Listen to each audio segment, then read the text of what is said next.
Hi there, Cobbers. My name's Andy Ambrose, and I've been drafted in as a temporary ocker to the Aussie team today. This is due to Bruce Robinson's Sheila possibly going to have her new sprog today, but means Gordy signed off as a bit crook.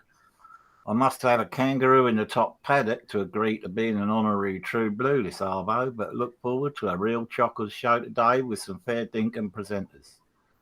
So quick and get your stuff from your bottlio, flush your dunny, stop dropping your lunchbox, and settle down for some real cool as stuff from NMRAx. So, time to pull my head in and stop ear bashing and welcome back an NMRAx favourite. He's going to talk to us about how to do some of his fantastic plaster rock work and the tips and tricks that work for him. So tie down your didgeridoo, park your jolly swag bag, and take a butcher's at some excellent rock work and give a big welcome to one of our favourite MMRs from America, America's top hat rider, Canadian land, Clark Cooning.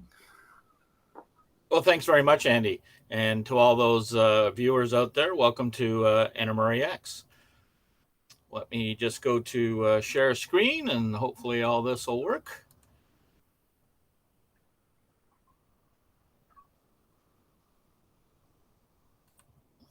And look at that. We think we're on. So I'm going to talk today about a little bit of introduction to plaster rockwork and using hydrocal.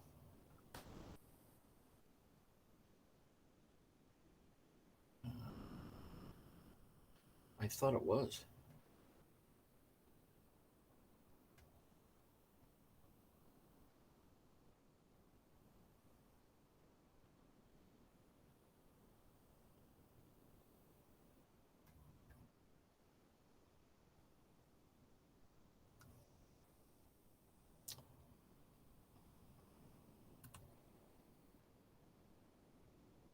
Yeah.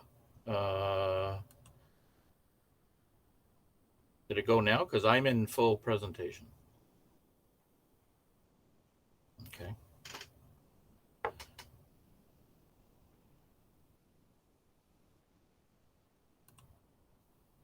Okay, let's try that again.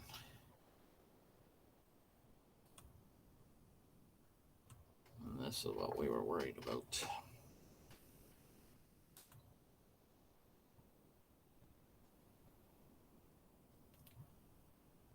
Okay, let's go to share screen.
Okay, Clark, we're back live now, so if you want to keep going, thanks. All right. Well, I apologize for that. So, introduction to plaster rockwork, as we started off saying. So, first of all, my name is Clark Cooning, and I'm MMR 225. Little introduction to me, if you don't know me. I was the NMRA VP for admin several years ago. I was the developer and past manager of NMRA Modeling with the Masters. I've been the NFR regional president a couple times. I've been NMRA Canada president a couple times, and a few other things. I even taught a night school course. I've been on Train Masters TV as a host and kind of a regular on Model Rail Radio. I retired as a frontline paramedic and moved up to Elliott Lake, Ontario from the Toronto area. So a lot of people say, where do you live? Up here in Elliott Lake. It's about a 6.5 hour drive from the Toronto area. It's about a 10-hour drive to Chicago, or an 8-hour drive to Detroit. I'm about 2 hours away from the Oklahoma Central. So what we're going to do is do a very quick look at some tips and tricks to help you with an introduction to hydrocal rockwork. Now, first, let's be honest. This is a little disclaimer. First, there are many, many ways to do scenery, and this is just one that works for me. Secondary, as scenery is an art form, it's not necessarily, a true thing. You can't define it. So what you like as art may not be the same as what I like as art. And model railroad scenery is very similar. So when I say in the program, you should do this, take it as a suggestion, not an ultimatum. So in the beginning, we have this space, and it needs to be transformed into a great scenic formation. This was on my previous SN3 layout. And here we are. We have the massive blab of hydrocal paper mache type of idea. And all of a sudden, we have a beautiful scene. Now, when you're planning for rock work and scenery, it takes a little bit of time and a little bit of effort. So a blank canvas can become a full scene very simply, but you have to practice at it. So it really starts with your track plan. When you're picking a track design or a layout, make sure you're looking at in the future for scenic elements in your plan. A lot of people will just pick the track plan and not really realize, hey, I got to look out for buildings. I need for aisle width. I need, about the scenic features I want in my railroad. So think about your bench work now to accommodate your scenery later. And of course, bench work is the foundation of any layout. It's like a house. If you have a poor foundation, you're going to have a poor layout. And it seems funny that I say, every layout starts with bench work, but it's true. And so you have to build good bench work in order to get to where you want to be as far as scenic elements and so forth. So really do your homework on your bench work and do it well when you're building it. Because most layouts actually fail because of subpar bench work, just like this house or barn. So the other thing is on scenery thoughts, when you're doing a flat surface, I guess the primary one is the modules. It's kind of hard to make elevations and so forth on modules unless you come up from the surface. But really, on a home layout, you should think about 3D dimensional views for scenery. So, and I think scenery, a lot of people get to the scenery stage and they're like, I want to get to it.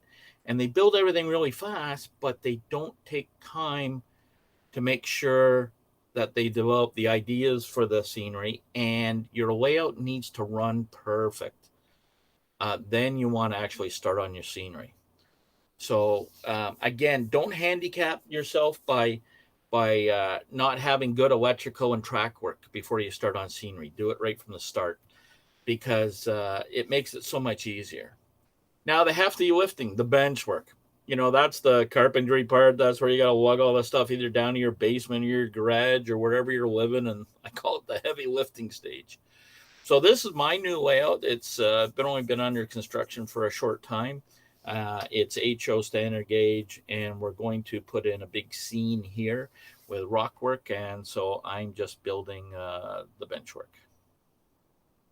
Now, I use spline. I find spline gives me a lot of advantages in scenery. So you may want to look at spline. Basically, it's 3 strips of pine that I've cut into 3/16 strips, and I cover it with cork. Now, one little tip I can give you is when you cut, before you cut the cork, you sort of space it out. Take it outside and spray it. I use this Krylon stone, and it gives really a nice pebbled finish. And when you put your track on it, you have to use very little ballast because you've already kind of got the ballast color underneath it. And especially around turnouts, you don't have to put a lot of ballast, and it looks great. And it won't, get bound up in your turnouts and so forth when you're ballasting. So it's just a little tip that I like to use. So, okay, now we got the bench work done. Hold, please. Let's make sure we've gotten to the real stage of building scenery. A lot of people like to skip ahead. Let's get some scenery. My own personal thing, and this is again my personal thing, do the track work, do the electrical work, and I run the layout for at least 3 months. So I know that it runs and works perfectly. The track work is good, and all the wiring is working. So patience is the key here. And because it's a lot easier to adjust the wiring when it's open bench work as compared to finished scenery. So for real rocks, I went out and had a little rock study session. In my area, we have lots of rocks. I live in the Canadian Shield, and the prototype that I'm kind of following, even though it's a freelance layout, is sort of the Huron Central, which is basically a branch line of CP. It runs between Sudbury, Ontario, and Sault Ste. Marie, Ontario. But there's lots of rocks being in the Canadian Shield. And so I went out and looked at a lot of rocks, and my wife said, maybe you should just give your head a shake. There's a lot of rocks there. But if you go out and have a look at the rocks, you look at the coloring and so forth, it's not intense in a lot of issues and fissures and everything you see in the rock. So look at the rock, give it a little study. Now, for the basic landforms, I like to use the old standby of Hydrocal, and I really stress Hydrocal here because, one, it's super strong, and when you go to do the rock work, you're going to find out if you're using plaster Paris or some of the other ones, it's not as good as Hydrocal. One for its hardness and one for its staining issues. I just use cardboard strips and brown or white industrial paper towels to make the basic landforms.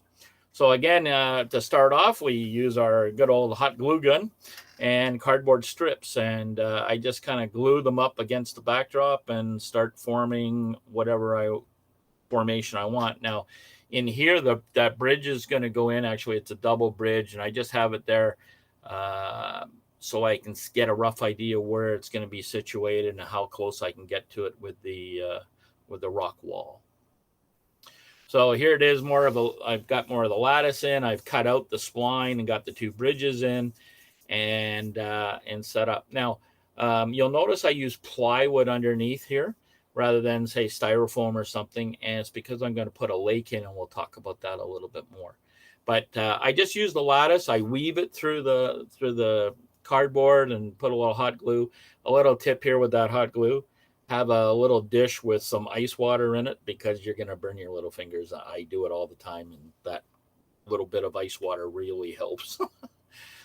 So again, just another little view. I'm kind of looking at the scene, saying if my contours are right, because you can contour the cardboard lattice to what you want.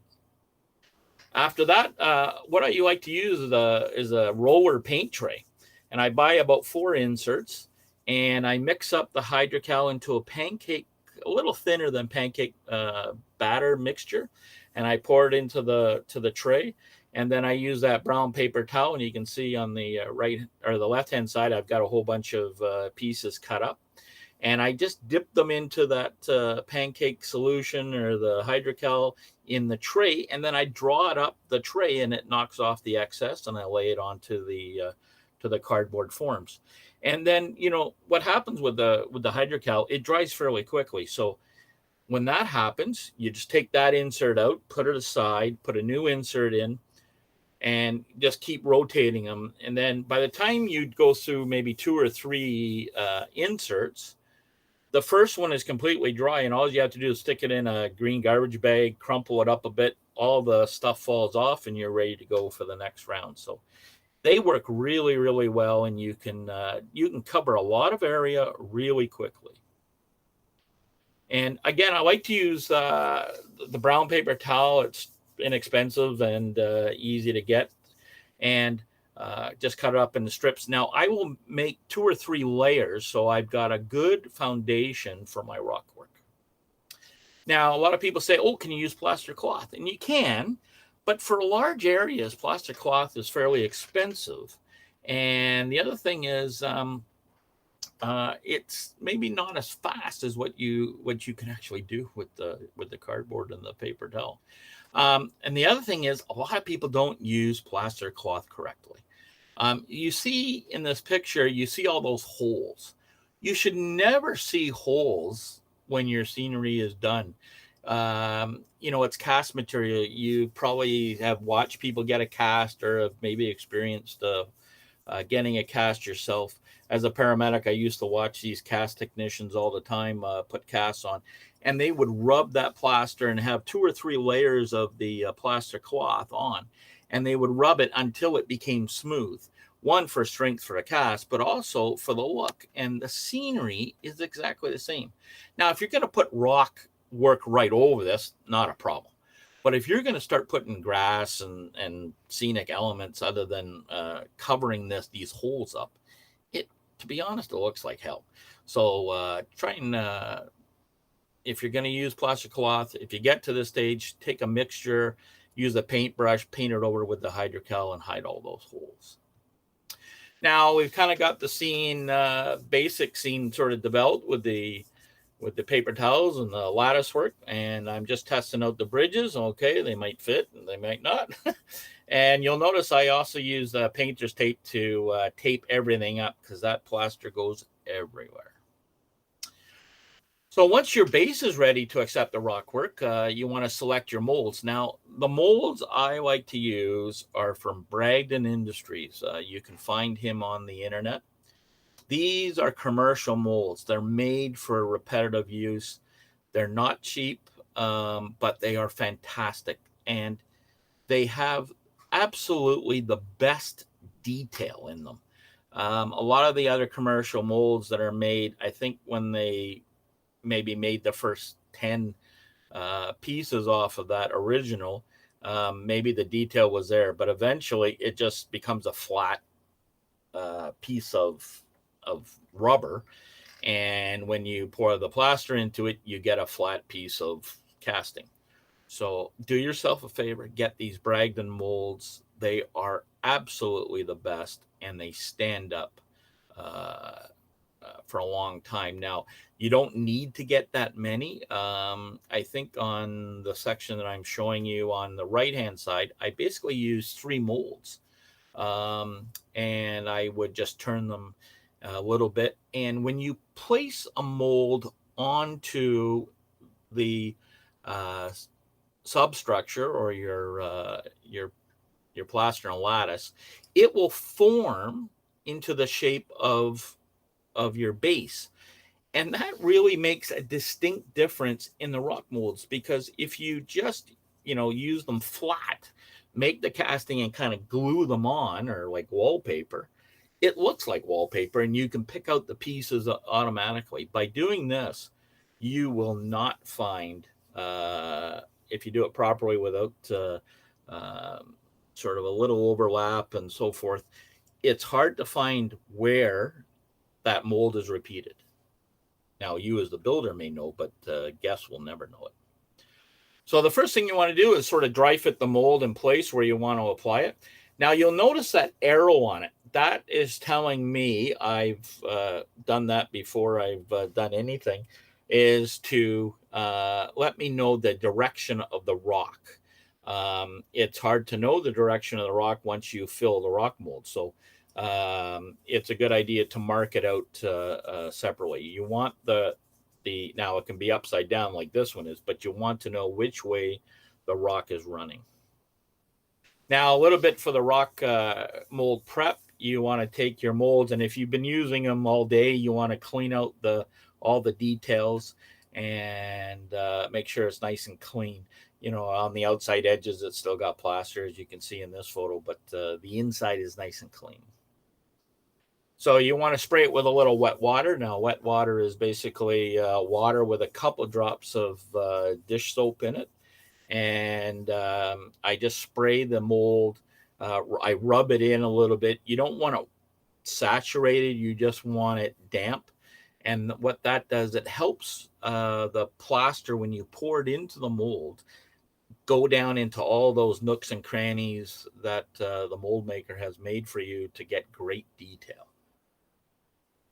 So soon after, and I make that hydrocal about a little bit more watery than pancake mixture, and I make sure I make enough of it. One of the big mistakes that a lot of us do is that you try and come back and add plaster to a mold.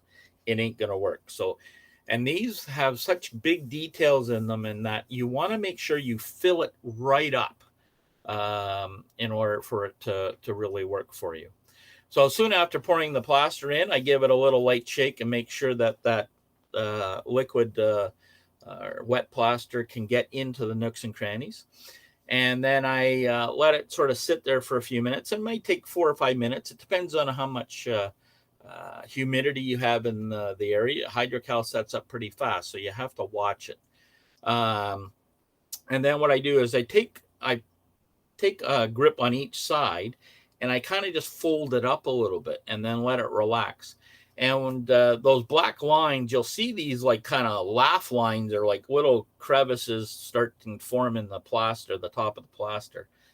When they don't fill in completely, that's the time to put it on. It's started to solidify that plaster and that mold, but it's still wet enough you can place it onto your sub base. So here I have 3 or 4 already done. I put it on the bottom there. I fill it with the plaster, and then when I know it's ready to go, I spray, and this is very important. You spray wet water into the area that's going to go. And sometimes I'll even take some of that excess plaster that we've already filled the mold and it's still wet. I will take it just with my hand and smoosh it around, and that's a technical term, in the area where I'm going to put the mold. And the reason is, if you don't wet it, what will happen is your sub base, which is completely dry, will draw all the moisture out of that casting. And when that happens, it literally will just fall off the casting. So you want it to make sure it adheres to your base.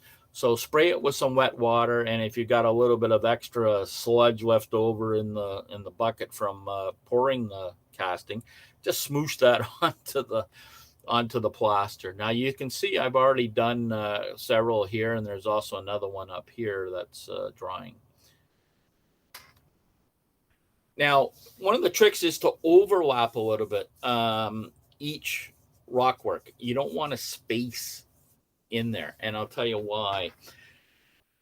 The plaster in a mold will dry sort of from the inside out. And if you have a space and you've got the plaster that squishes out from the edge when you push it onto the base, that is now just open to the air. And what will happen? It will immediately start to make a film, just like it did on the back of the rock mold, and it will start to make a film, and that actually hardens up first compared to the rest of the casting. And that becomes a problem when you go to stain it or paint it. It won't take the same stain. It won't take the same density of your plaster. So it affects how it colors it, and I'll show that a little bit later on. Again, you can see the arrow knowing which way I've rock is orientated, or the casting is. All right. Now, when you go to peel these off, as you peel it off, and it's a trick. It's one of those touchy-feely things. You have to kind of get used to it. When you peel it off, if you start to peel it off and it hasn't dried enough, it'll just come off like a moosh. Like it just, and so you just peel one corner. If it's too soft, let it sit. Later on, as it really hardens up, when you try and pull that mold off, it's like a little suction, and you'll hear it sort of like a little, like a suction cup almost. And that's when you know it's nice and hard. And you want to make sure it's hard, because you want to leave the detail in the casting, not in the mold. And that's where Hydrocal really comes into place. All right. So you're going to peel that off. Then when you peel that off, as I say, you're going to get all this fantastic detail and nice, sharp, crisp pieces. And this is why I use Hydrocal. I don't use some of the other materials, plaster Paris and that. Now, some guys use a form of molding plaster, and that will work. But it is still a little softer than the Hydrocal. But I really like the Hydrocal, and I buy it in 50-pound bags on that one layout you saw with the big rock scene. There was 600 pounds of Hydrocal in there. Now, probably about 100 of it you throw away because it dries so fast. But Hydrocal is really the neat stuff. Now, I love Woodland Scenics products, but don't use their Hydrocal, especially their light stuff. There's actually beads of foam in there, and in your rock mold, you'll kind of see it, and you don't want that.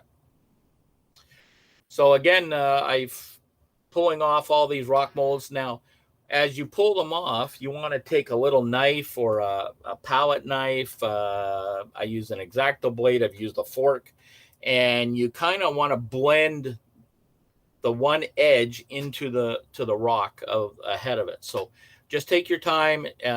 And this is one of those touchy-feely things again. If you wait a week before you remove the mold, it's hard. You ain't gonna carve anything into it really. If you do it too soon, again, it's too soft. So it's one of those touchy-feely things, and you'll get a handle of it by about the third or fourth casting. So once we have all the rock work kind of in place, in this case, I moved on to the lake area, and I'll show you a little bit about that. So I built up the center island. I used to use some styrofoam as a block, and then a little bit of cardboard, and I put around the paper towel soaked in the plaster around the island. And it's kind of a little island here that I'm want it for scenic effect in the lake here.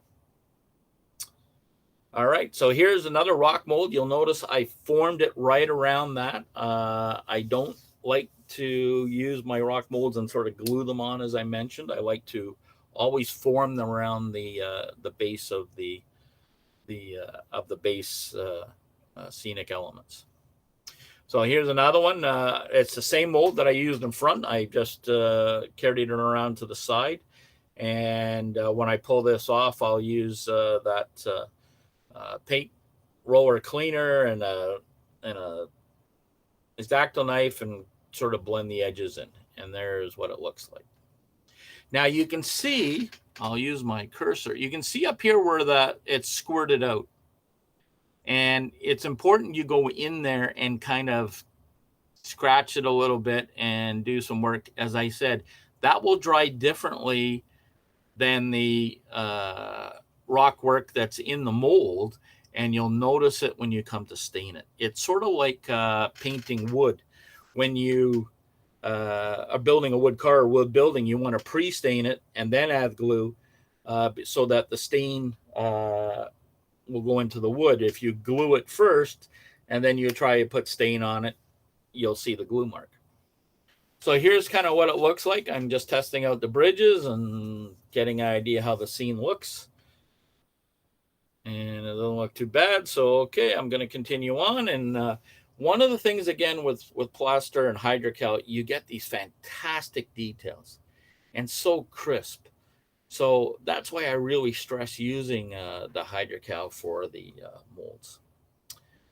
Again, here we are. We're going to do the bottom. Now, I just made up a real thin mixture, and I poured it into the bottom, let it spread out, and that will also seal the bottom portions where the rock meets the lake in this case. And it will seal the bottom, which is important for, when you pour your water, it doesn't leak out. Ask me how I know. And second, if you're using, again, the styrofoam, it's super important that you put a layer of plaster on. If you just paint the styrofoam and then put a lot of the water products, it will create a gas effect off the styrofoam. So it's something you don't want. So make sure you cover it with plaster. Now, I like to use the Woodland Scenes pigments, and that's a difference between stains and acrylic paints. These pigments are specially formulated for plaster work, and there is no binder in them. They're a pigment. And the binder is what really attaches the color onto the surface. Unlike acrylic paints and some stains, that binder is in there, and I'll call it a glue, but that's not really what it is, but it will glue that color to the surface. And you don't want that in this particular in the particular way that we're doing in the particular method. So you want to use these Woodland Scenics pigments, and they're fantastic in my opinion. So once rock work is complete, you want to wait about a week. You want those castings to be completely dry and nice and white. You'll see even after a couple of days, depending on how much humidity you have in your room, in your train room. If you're in Arizona, it probably dries overnight. If you're like up here in Canada, and especially in the summer, it will take at least a week. So let them dry, and you want that nice and white hydrocal. It becomes a great painter's backdrop. Now, the pigments are really economical. You thin them out with just water, and I have these cups, and I put a little bit in there and just thin them out. Now, when you're doing rock mold, so as I do a whole section, and just before I'm finished, for whatever reason, going to your train club or whatever, and you're going to take the last thing you're going to do as you're letting it dry is to take a mold and pour hydrocal into it, and then just leave it where it is.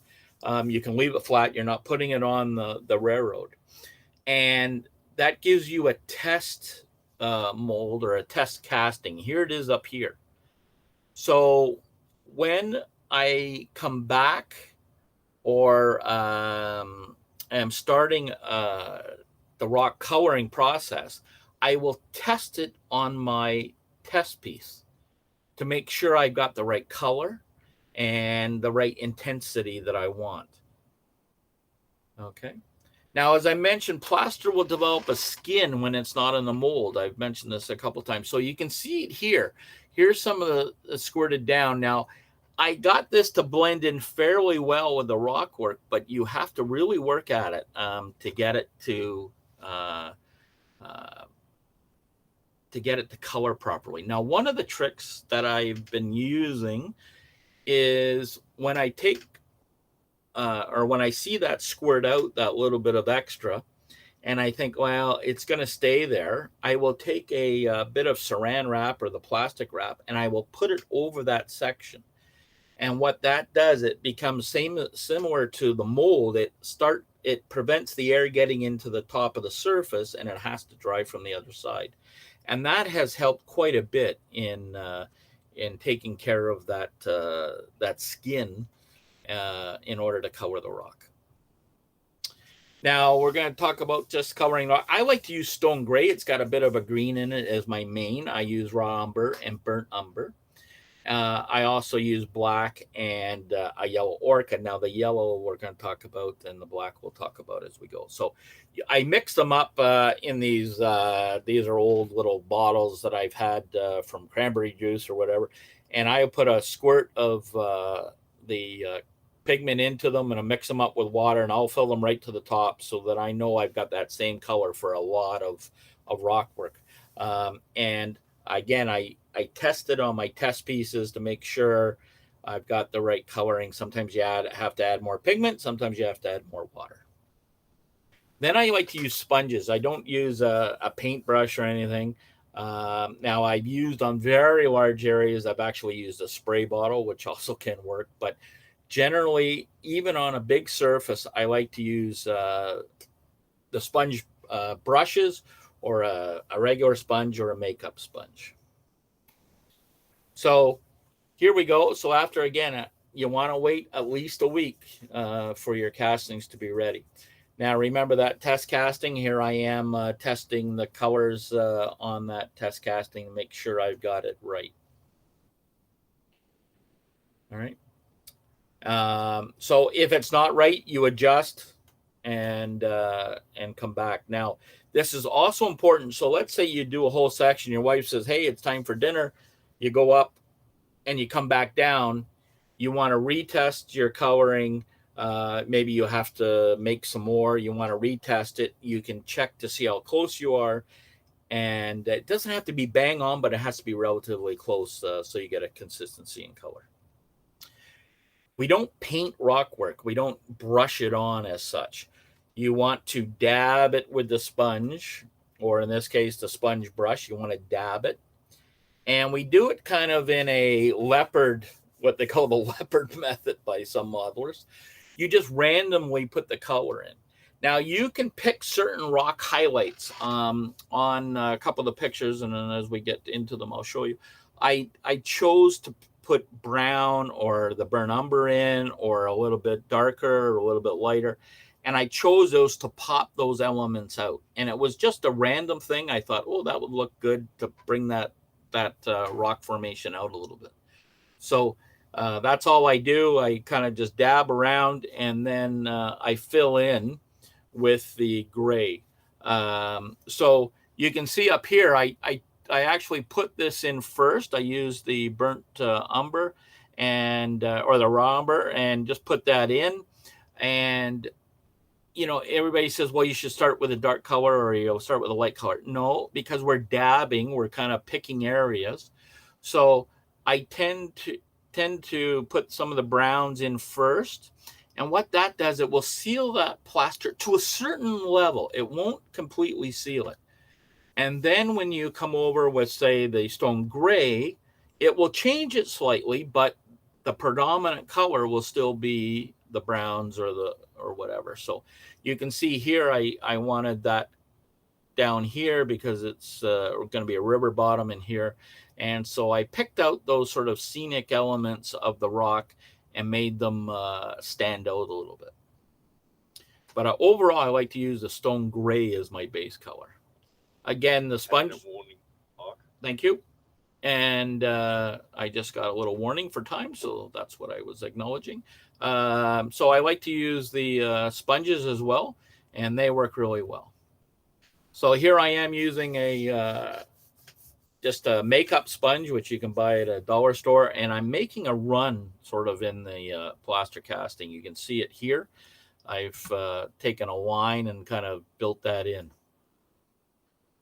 Now here I applied a bunch of stone gray up here, and I was getting down to the bottom, and some of the real pigment got in there. It's too dark, so I just spray it with water and move it around. And that's where the neat thing about the pigment is because there's no binder, I can do that. Here I added some yellow, and the yellow orca is really overpowering. It's really bright yellow, so you want to put a little stone gray over it, and it'll tone it down. So the second last step is to use some black wash. Now you want to use this very thin, and you just put it on the whole rock piece and let it run in. I use a sponge and just let it run down the casting. Here it's on a flat surface, but on your model or railroad, it would be up on a hill or whatever.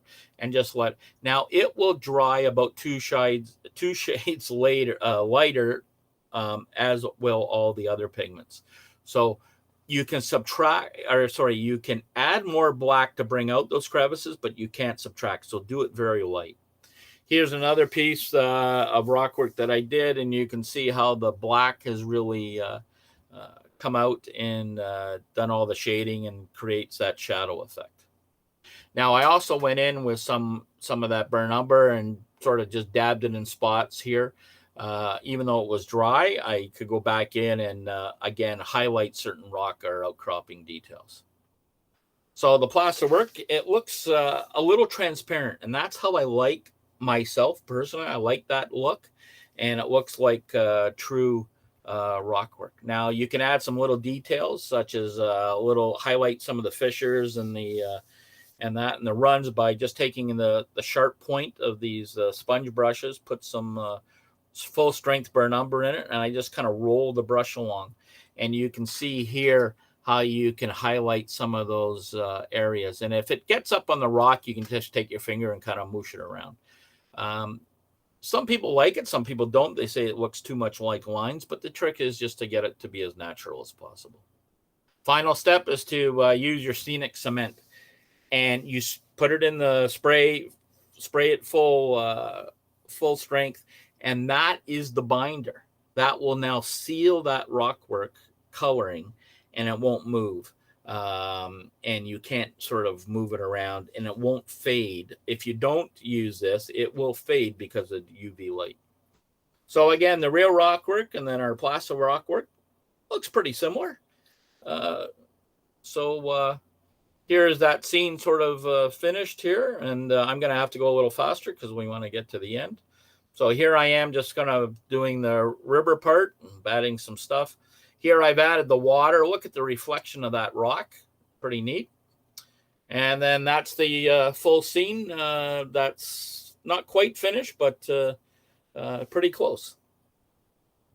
And here's another view, and the canoers are out, and it's a beautiful summer day.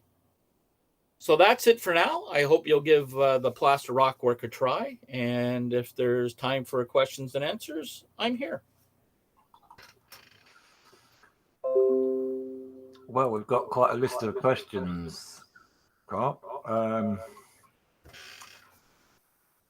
Starting off, Joe Russ asks, how do you know the water will leak out? Oh, well, first, it seems to find every little low spot or that division between. So you want to make sure you just fill in all those little cracks and stuff with the hydrocal, and then, it sort of takes your chances. Can you get different molds from that supplier for different types of rock work, e.g. Yes, basalt, absolutely. granite? Yes, he's got probably 75, 85 molds. That sounds good. Nissy J asks, did she understand correctly that as long as she plaster hydrocal plaster cloth the foam board, it's safe to do a water feature? On the styrofoam? Yeah. Yeah, I'm not a chemist, but you do get some off-gassing from that styrofoam. That's why I've kind of gone away from styrofoam. I used to use it a lot, but I think if you hide it or put a good plaster coating over it, I think you should be fine. Terrific. Nissy also asks, do you have a preferred sponge, or do you just use what's to hand? Actually, I use those sponge brushes probably the most. Yeah. And then for the little details, I use those makeup sponges because they're small and they've got sort of good edges and stuff, and they're cheap. Okay, and another question is, what are your thoughts on using aluminium foil as a mold for hydrocal? I find it too flat for me. I have used it in small areas, but I prefer these molds over anything, and that's just a personal preference. Another question, with plaster bandage, would you put an extra layer of plain plaster over it if you couldn't get rid of the holes? Yes, absolutely. Right. I take a slurry of the plaster and I just take a paintbrush and paint it over until I get rid of those holes. Brilliant. Release agents on the molds. Are there a range of release agents? Or... There's some commercial ones, but I find if you spray it with that wet water, you won't have a problem. Okay. And what alternatives are there to hydrocal for those in areas where it is not available? Well, again, molding plaster will work. It's not quite as hard density as the hydrocal, but the molding plaster will work. And you'll have to try it. I find the plaster Paris is too soft. Some of the other ones are too soft. When you have those deep crevices and those sort of overhangs, when you pull that mold off, half the time the detail comes off. So that's why I say go to the hydrocal or the molding plaster, which should be available at most building places.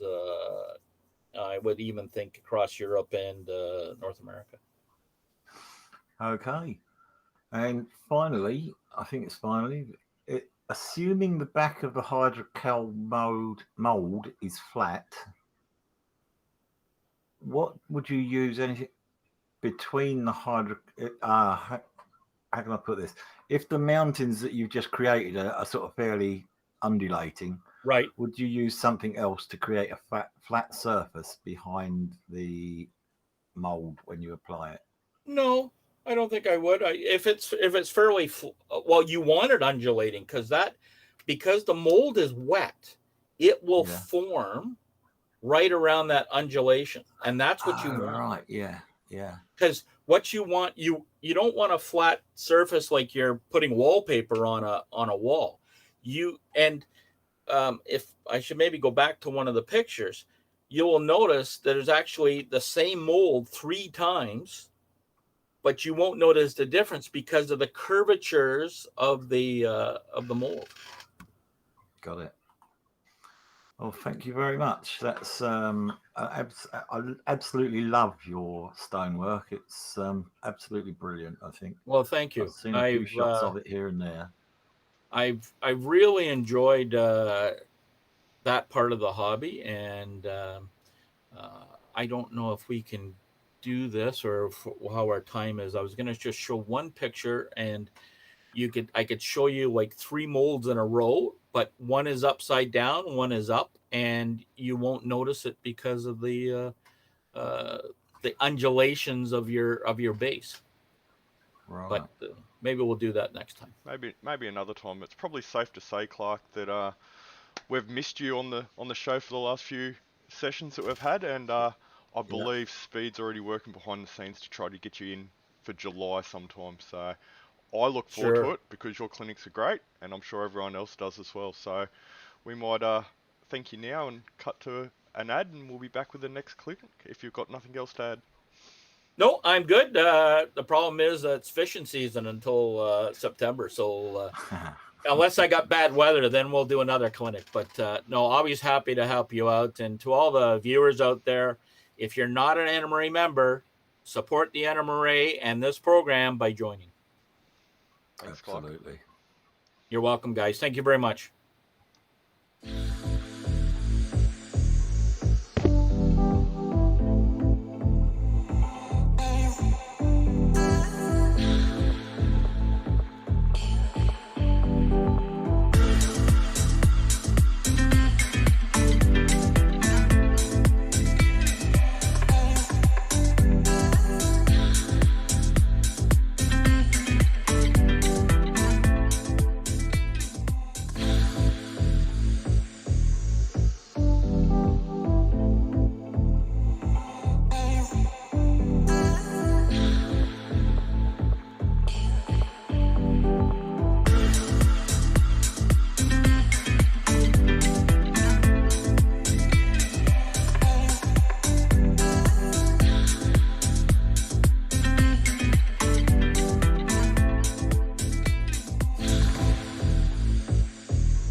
Hello again. Our next clinician is a real locomotive engineer from Amtrak. Wow, I'm a bit jealous about that. I've loved that job myself. But he is also an avid N scaler. His passion is lighting, especially in something 160 times smaller than the prototype. So if you have an interest, please welcome all the way from Albuquerque, Clem Harris. Good afternoon, everybody.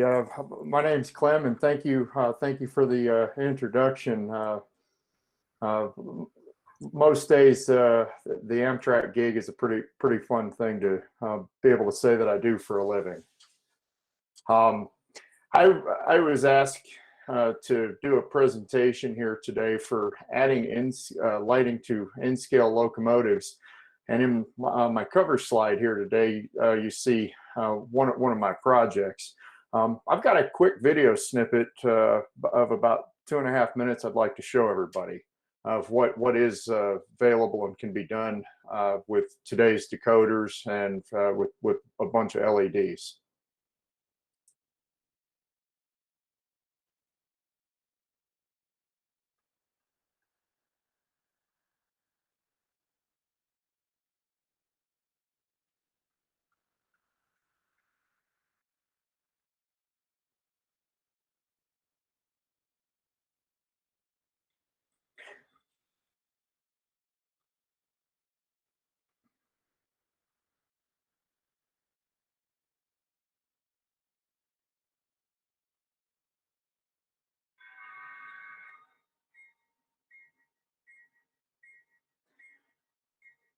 Then here briefly, you'll hear the locomotive start to spool up, and that's when it's going into HEP or head end power mode to make electricity for the cars.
As I was introduced, my name's Clem Harris. My daytime job, I'm an Amtrak locomotive engineer. I work out of Albuquerque, New Mexico. The picture you see here is actually my son and I. My wife very graciously agrees to bring him down whenever we have one of the anniversary units or something special going on like that. You guys may have heard me on the AML podcast. Lionel and the bunch had interviewed me about a year or so ago.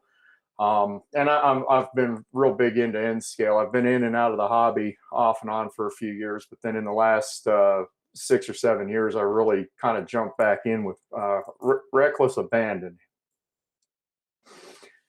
You guys might be wondering how I actually got to this point. As of this year, I get to celebrate 25 years working safely on the railroad.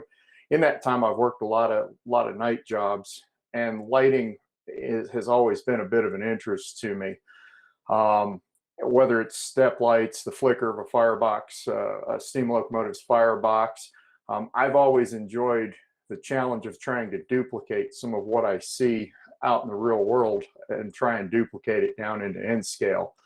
And in today's presentation, there's going to be pictures and a couple little video clips of some other projects I've completed.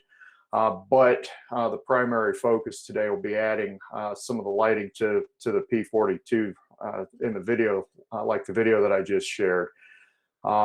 For the decoders of choice that I like using, if for a non-sound application, TCS's KOD8-A for the P42s is a good start. It has a total of 8 lighting outputs, or an ESU 58828 with the WVD adapter board, and that's the ESU with the WVD is what I shared in that initial video. Some of what we'll talk about today, choosing your LEDs. LED colors are important, as there's a couple different options for the color white for LEDs.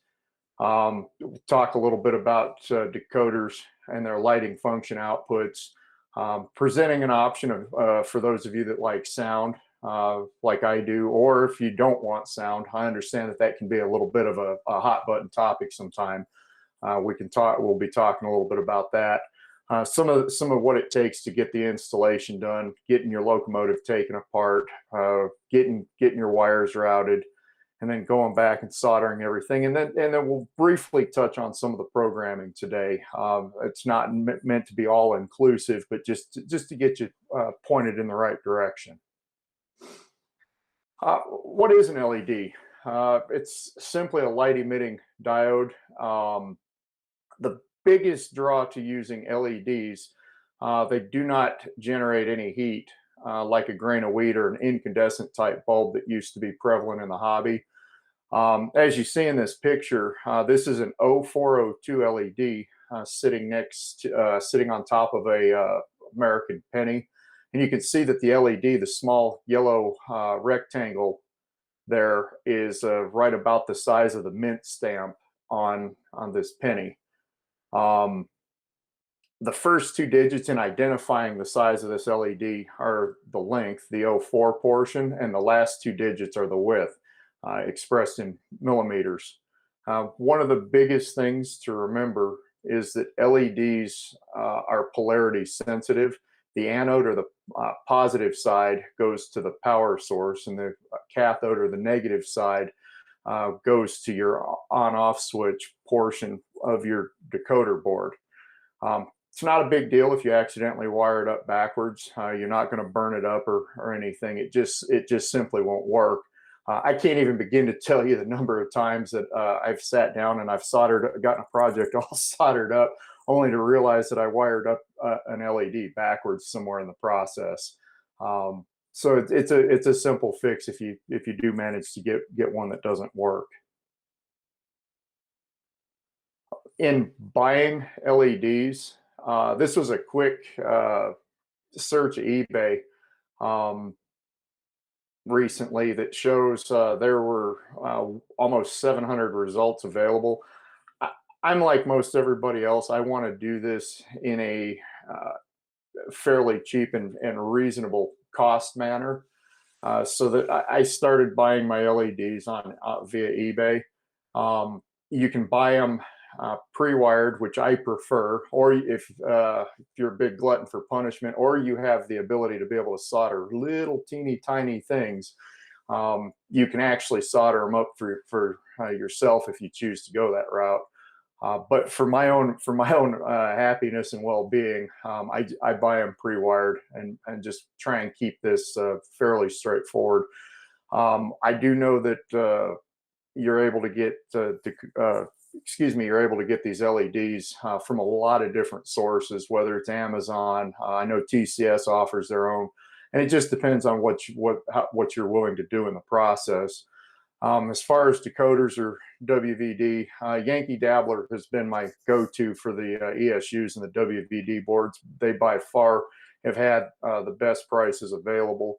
Or if you have a local hobby shop or somewhere that stocks decoders or these WVD boards anywhere else on the internet or at a brick and mortar hobby shop. Mentioned earlier about LED colors. The picture that's here shows the difference between a cool white and a warm white LED. There was a point in time where all of the LEDs you could get on a decoder were only the cool white. And they have, when you see those, they have almost a bluish tinge to them, shining through headlights or a ditch light. A good use though for that cool white could be to simulate fluorescent lighting in a building. And even some modern locomotives like Amtrak's, the ACS 64s that they're buying have LEDs, and they have a cool white color range of a headlight and a ditch light. If you're modeling most anything else, you're going to want the warm white. And that warm white is seen in the picture here, actually has a little bit of a almost a yellowy orange tinge to it that makes it look more like an incandescent bulb. And if you're doing any other project, you can get nearly any other color of LED is available out there, whether it's red or blue or green. And there's tons of different options on being able to do that. This picture that I'm sharing with everybody is a ABB set of Kato F3s decorated for the Western Pacific Railroad. This was my first foray into trying to do my own lighting and see how far I could push the boundaries and to see what I could do in the process. And as you see, this is just a small segment of test track on my dining room table where I was getting the lighting programmed on it just to get an idea of what these locomotives look like as I was turning everything on.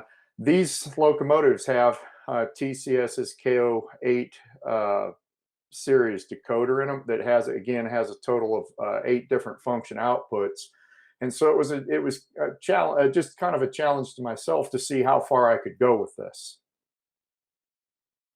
And in this slide, you'll see that these are the same locomotives, but now I've turned off the dining room lights there for the kitchen table to see what they look like in the dark. And as you look up and down the locomotive consist, you'll see the A unit is the farthest left in the picture. You can see those lights really well. And then the B unit, and you can see on the farthest left of the first B unit that the lighting color is actually just ever so slightly different. And the thing I would encourage everybody on is that even with slight color variations in your LEDs like this, that it's okay to have that variation, because on that B unit could simply be explained as, hey, that's a brand new bulb that was put in that step light. And it doesn't have all the road grime and gunk built up on it like the rest of them that have more of a dingy yellow appearance. As I did these, and in order to further get the brightness set where I wanted, because the decoder didn't have quite enough options, I actually took a spot of silver paint, not enough to completely blank out the LED, but just enough to change its brightness. One, to be able to help hide the LED, but two, to be able to kind of control the brightness a bit. And then I've got a short video clip here of a little over a minute that shows this consist actually in action. This was on Adam Pinales' N-scale layout while he was building it here a couple of years ago. Unfortunately, he's since taken it down and gone a slightly different direction.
this project with these F3s, the lighting also included carrying over into the cars, all the way down to the gyro light on the very last car, on the observation car.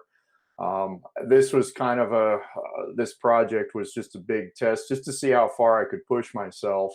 The windows were tinted appropriately. There's Venetian blinds in the windows. There's people in the seats of all the cars. And I don't know if anybody caught earlier, I'd mentioned that the locomotives in this consist don't have sound. As the baggage car was used to be able to have a sound car in consist. Technical difficulties there, guys, sorry.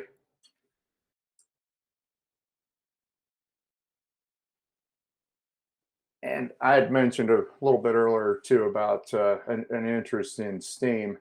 This is my Kato 844 that I did, and I wanted to get as much of the prototype lighting on the locomotive as possible. And this is just a few seconds worth of a video clip.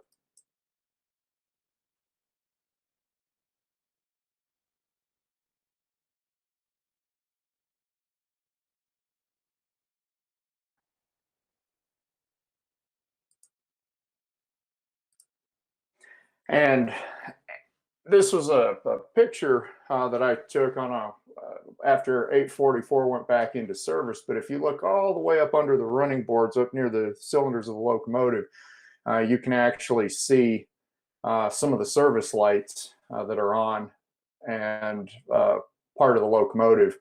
In that video, I was able to simulate anything from the glow of the headlight to the Mars light, to the firebox flicker, to up to the servicing lights under the running boards, and then the step light near the ladder rung for the locomotive to get into the cab.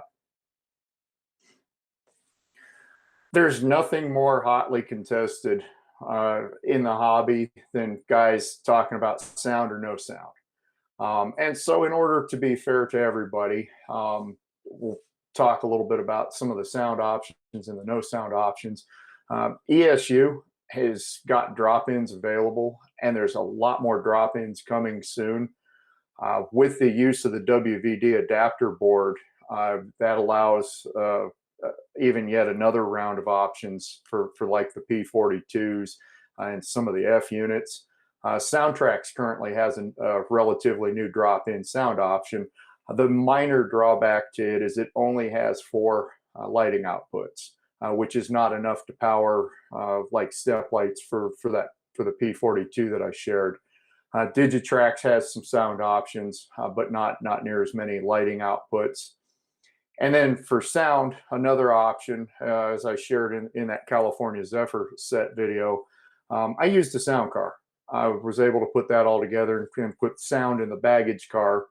And since that's for a dedicated set, that made the most sense at the time. This was, I had set that up prior to ESU offering, WVD offering their adapter boards.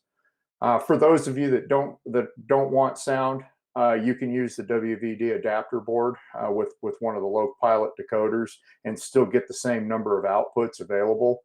TCS is by far my biggest go-to, and most anything that is DCC ready now, they've got a board for it right here, right now, and in some cases, all the way out from just a matter of 2 to 4, all the way out to 8 lighting outputs. And Digitrax also has a bunch of drop-in options as well. Talking about taking your locomotive apart, probably the single best resource available to you on being able to take your locomotive apart and start putting a plan together for adding lighting is go to some of the decoder websites like TCS or Digitrax, and they have a comprehensive library of how to peel apart different locomotives to get what you're looking for a decoder install. And it doesn't necessarily have anything extra for lighting, but it gets you pointed in the right direction to be able to address getting your locomotive apart and get a plan put together. One of the biggest things I want to remind everybody make sure you keep track of all your parts when you take your locomotive apart. I can't begin to tell you how many times I've started taking something apart and it flies out of my hands, or I drop it, and then I wind up having to do the modeler's crawl looking for pieces parts. I've had one or two projects that I've lost a small piece for, and had to go actually buy a whole other locomotive because I didn't have all the parts that I needed because they weren't available anymore. And I want to add too, my wife is my single greatest resource in helping find parts whenever I drop something. She's always been my good luck charm. So in this slide, I'm showing you how I did one of my P42 projects, and it kind of looks like Medusa's hair coming out of the shell of this locomotive, with wires going every which direction. But you can see on the far side of the locomotive where I took a small triangle file and I filed a groove in the shell to have room for the wires to be able to stay in place, and be able to tuck out of the way and not cause the shell to bulge out or cause any interference with how the shell actually fits back onto the mechanism. Wire routing, when you're doing this, is one of the single biggest obstacles you'll face in adding additional lighting. The biggest thing, don't be afraid to think outside the box. And I was sharing in the previous slide how I took and filed a small channel in the shell, and that allowed for the glass inserts to go back in and sit in the right place and sit correctly so that it all goes back on the mechanism just right. One of the biggest things I would offer everybody is be sure to leave enough slack in your wires when you do this. There's been a couple of times on these projects where I've cut them too short and I've had to go back through and pull everything back out, reinstall a new set of LEDs because I got things too short. But likewise, don't leave your wires too long, because now that's an additional potential point of interference as you put your shell back on. That additional wire has to go somewhere. When I install these LEDs and their wires into the shell, I use a little bit of CA, the super glue, with a little bit of the Instaset in it to hold them in the channels that I've made in the shell. And it's just a real quick little spot or two of glue in the channel, and I get the wire routed the way I want, and then a little bit of the Instaset, and they're in place. And that also allows, if you don't go bonkers with the glue, that allows to be able to remove them if you need to redo one, because you did something like what I did where you cut the wire a little bit short. Placement of your LEDs are critical, and I'll show you that here in the next slide. What you're looking at in this picture is the cab insert of one of the Kato P42s, and the circled area shows ditch light, and you can see the small yellow square in that round opening. That placement for the ditch lights is absolutely essential for them to work on this install. I don't like to reuse the lighting tubes for the ditch lights in this particular application, because I need the ditch lights to be able to flash. And then I also want to be able to help control the light bleed, any extra light that shines through back into the shell that other sources could pick up. And then you'll see above where the circle is partially showing covered over, you'll see that there's another LED there, and that's one of the red for the marker, one of the red LEDs for the marker lights. You'll see those in place, and you'll see, especially to the one on the right, there's a little spot of glue in there holding everything down. And it was the same process. It's just a little bit of super glue, a little spot of that Instaset, and it's done. In this picture, you're looking at a total of 7 LEDs. You'll see 2 small yellow rectangles right at the steps. You'll see a single LED going into the large light tube in the center for the front headlight, and there's a little bit of black vinyl tape over that to help control light bleed. And then to the farthest left, farthest right at the top of the picture are the ditch lights. And then just below that, with the red and black wires going into them, those are the markers for the front of the P42. And as you can see, going back to how long you cut wires, all the slack, there's a couple different ways to hide slack. You can see I've got a loop there at the very bottom of the picture. There's a small loop of wire, and that allows a little bit of additional slack to be able, if you have to do any maintenance on the locomotive later on. Again, there's 7 LEDs in the nose of that P42. There's the 2 step lights, the headlight, the 2 ditch lights that allow for the flashing ditch lights or the alternating ditch lights, and the 2 markers. And then each of the LEDs are able to function independently. In the case of the markers, those are hardwired together as a single circuit. And this slide shows the all of that in action, what I just showed you the interior of. Unfortunately, and I'll kind of double back here, just below the windshield where you see the bright light above the headlight, that was another Modeler's Crawl episode for myself, where I lost that number board out of the nose of the locomotive and had some help finding that one. Again, thank you very much to my lovely wife for that. Mentioned in the outline today, talking about soldering, and this is again by no means intended to be a be-all end-all, or even provide just some quick guidance.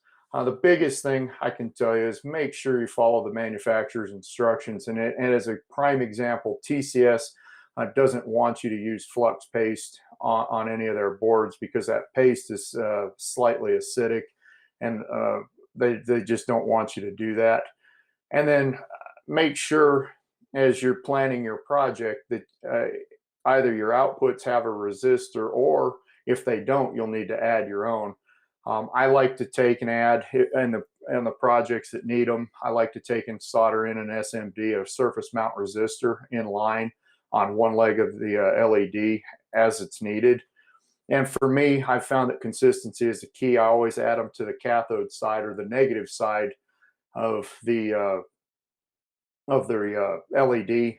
And you're using that resistor to simply limit the current. The Speed actually gave me a real good lesson last night on how that works, and a good visual that goes with it. When you're soldering, if having a good temperature controlled soldering iron with the correct tip really makes this a very simple, straightforward process. The biggest advantage of either using the decoder or the adapter board is that, to me, is that most, if not all, the outputs already have resistors already in place. I don't have to go through and figure out the value of the resistor based on all the different voltages involved to see what I need. The work's already been done for me, and it makes this very, very straightforward. I've been talking about these WVD boards, and this was from their website. This shows what one of the WVD boards looks like in the top left picture, and where all the solder points are. And this goes into in the case that I'm referring to today, this P42. It goes right in, and you'll see on the farthest left, you'll see the outputs for the front headlight. Across the top, you'll see the aux 5 and 6, the anode side, down to the motor tabs. And you would solder the motor tabs to the board just like you would with one of the TCS decoders.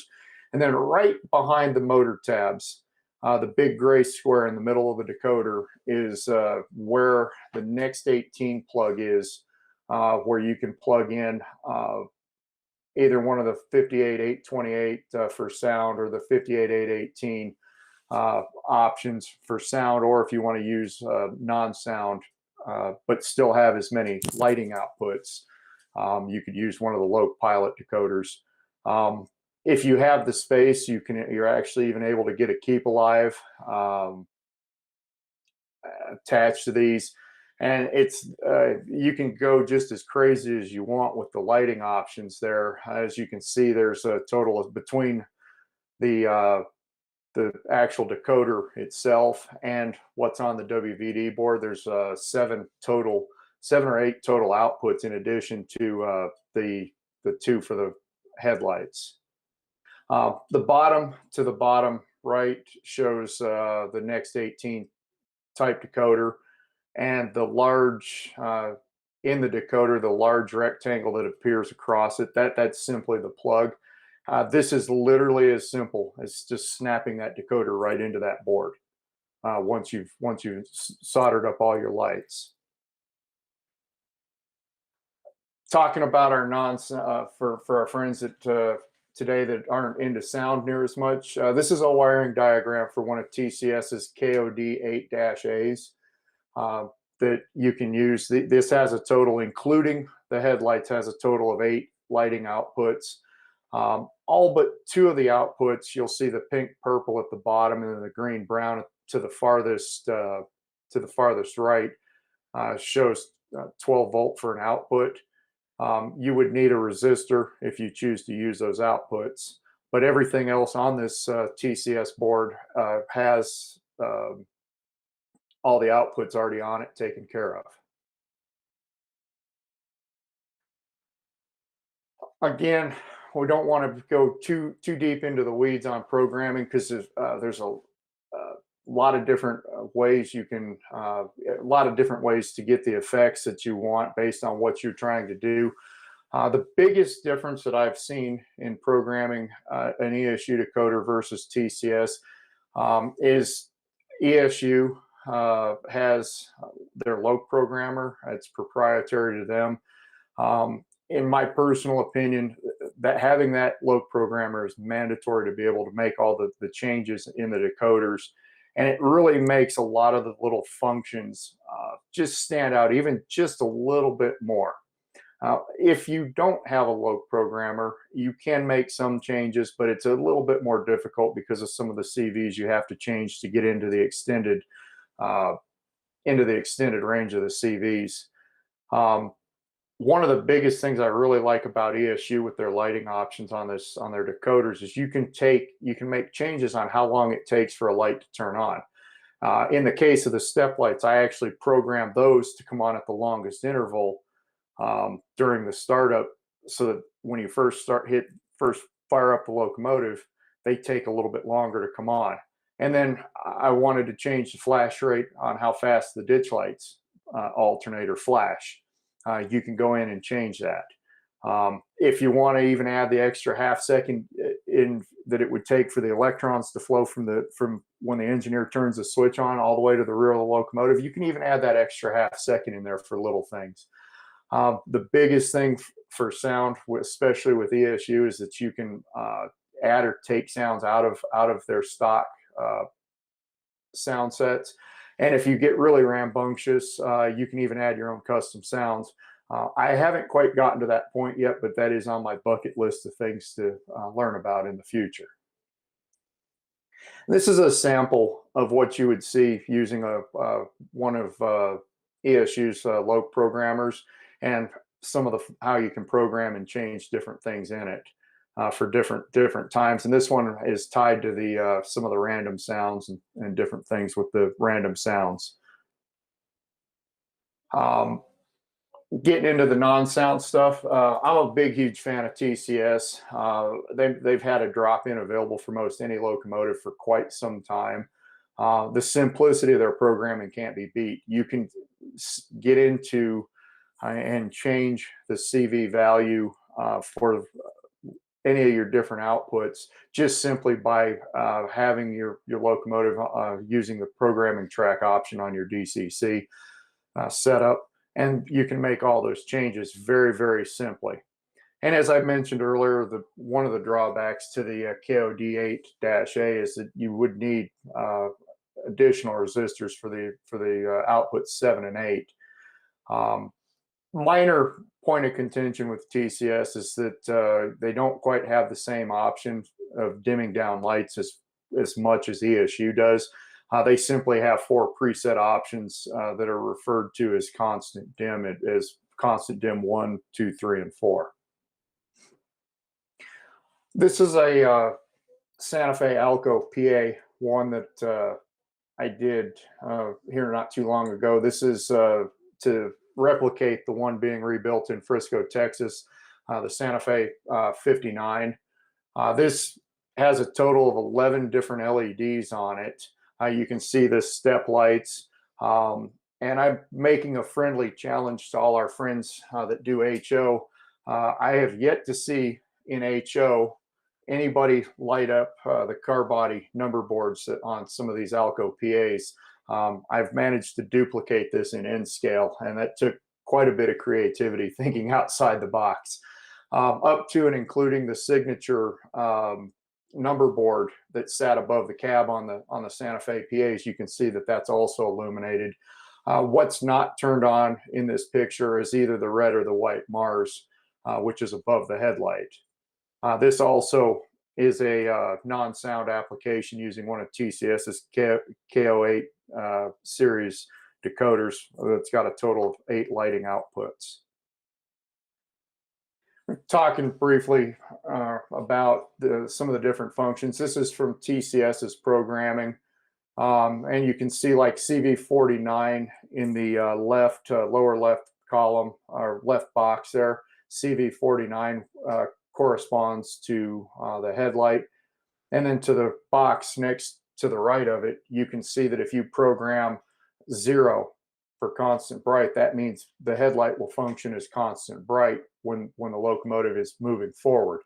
If I wanted CV51 to function as a gyro light when the locomotive is moving forward, I would go down and look at the table and go, oh, okay, I want that to function forward. I would plug number 7 into CV51 as an example. And then you can see where I was mentioning the constant dim settings. You can actually, if you want these lights to function either way, forward, make them work in reverse, or if you want it to come on both ways, it's just simply a matter of plugging the correct number into the CV. Lighting is one of my favorite things. This is a slightly different project, a track-powered lighting project with markers and interior lights for the new bag cars that Amtrak has. Yes, the lights are literally that bright in person at night in the dark, especially on a moonless night bouncing across the desert. They are literally that bright. And again, some of the additional lighting as seen from some of the P42 projects. I did this pair of P42s for a real good friend of mine that once he's out of the military, he wants to come work at Amtrak. He's begging me to train him if he gets on to be able to become a locomotive engineer one of these days. Hope that happens for him. My last slide is just, again, as much as you can think, as many different options and many different things that are available to do with lights in locomotives, you can duplicate this all the way down into N scale if you want. This is my Amtrak veterans unit that I did for myself, and you can see the markers are turned on, but the step lights are illuminated also. This was a fun little project and just a continuation of trying to push myself in the hobby a little bit further to add a little bit more.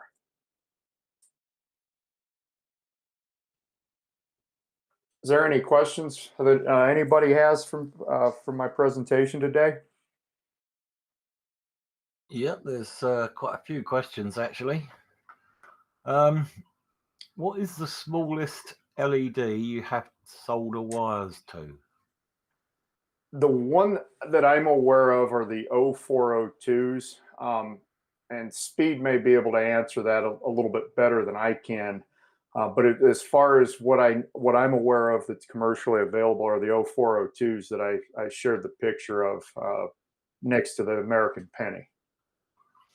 What's a rough estimate on the price of wired 0402 white LEDs? I just ordered. Let me go I'm looking at my eBay account real fast here while I'm talking. And the last round of LEDs I ordered, I ordered 50 LEDs with shipping to my address, was $26.02. Well, that's pretty good. It's not expensive then. What size resistor do you usually add when there's none in the circuit? You're referring to tabs on the TCS board, I think. I like using, and this one is going to be based on personal preference, how bright you want. And remember that the resistor is simply limiting the current that the LED sees. And there's a lot of back and forth on this. I usually like to use either a 2.7 k ohm or even all the way out to like a 3.3 k ohm resistor, depending on what I'm trying to simulate. Do you use very tiny resistors for N scale? Do you go as far as surface mount or? I do actually. I'm just crazy enough, and when I take and solder a resistor in line, I do like using the surface mount resistors because they're as small as you can get. And when I solder those in place, I'll take and I'll strip back a small part of the wire and tin the wire, and then I'll put a 90-degree bend in it, just small enough to cover the width of the width of the surface mount resistor, and a little bit of flux paste on the resistor, and then just tap the iron to it quick enough that it gets hot and sets. And then I'll go through and use a piece of heat shrink tubing on one of the wires, install the other wire to the other side of the surface mount resistor. And you have to be very careful and move very, very deliberately and quickly when you do that, because if you heat that resistor up enough, it'll actually unsolder itself from the other side. I've done that a few times and chased my tail around. And then when I'm done, I'll take and slide the heat shrink over it and warm it up with a quick pass or two of my soldering iron. Which leads us very onto the next question, which is what temperature setting do you tend to use for your soldering iron? I've got one of the little basic Weller stations. It has the rheostat knob in the top of it, and it has a little space under the soldering iron for a sponge. I keep mine up at 5. I like, especially with these projects, I like to be able to make it quick, and while it's fairly hot, the speed is what matters when you do that, so you don't leave a burn mark in the board and it allows me to work a little bit quicker that way. And then another question, with all that equipment in there, do you have any issue with heat with all that inside an N-scale shell? I have not had any problems with any of these installs with heat. Occasionally I've had an LED go bad where I've had to go back in and pull one out and reinstall it. But beyond that, I've not had any heat issues. And another question from Dave Falkenberg. Is the WVD board the only option for a Next 18? The WVD board, and I'm sorry if I don't know that I made this clear earlier. The WVD board is specific for the Kato P42s and the Kato F units that are DCC friendly, and they're not. They do not work in the E units, but they do work in excuse me, I'm kind of stammering here. They also don't work in the PA locomotives because of the clearance between the shell and the top of the mechanism. Right. Dave also says he has no issues getting the magic smoke to come out. Doesn't run anymore though. When you're selecting your resistors, what is the voltage range the LEDs can actually handle? It depends on when you buy your LEDs, they should have all your voltage information, and most of that as a general approximation, is between 2 and 3 volts. But again, that would be something with the technical specs when you buy your LEDs, that information should be provided there. Okay, and will all the decoder boards state if they have a resistor already included on the LED attachment pad? They will. And if you're not sure, I've had really good luck getting a hold of TCS and, hey, I got a question about this, as I was learning earlier on in the process, or the fellow that came up with these WVD boards is very, very responsive to emails. I had sent him a question early on about getting some of the additional outputs to work. And the question that came up in that process is, hey, is this output, does it have a resistor in line with it?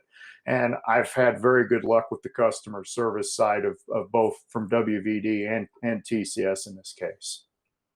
And do you use stay alives in any N-scale P42s? I do not.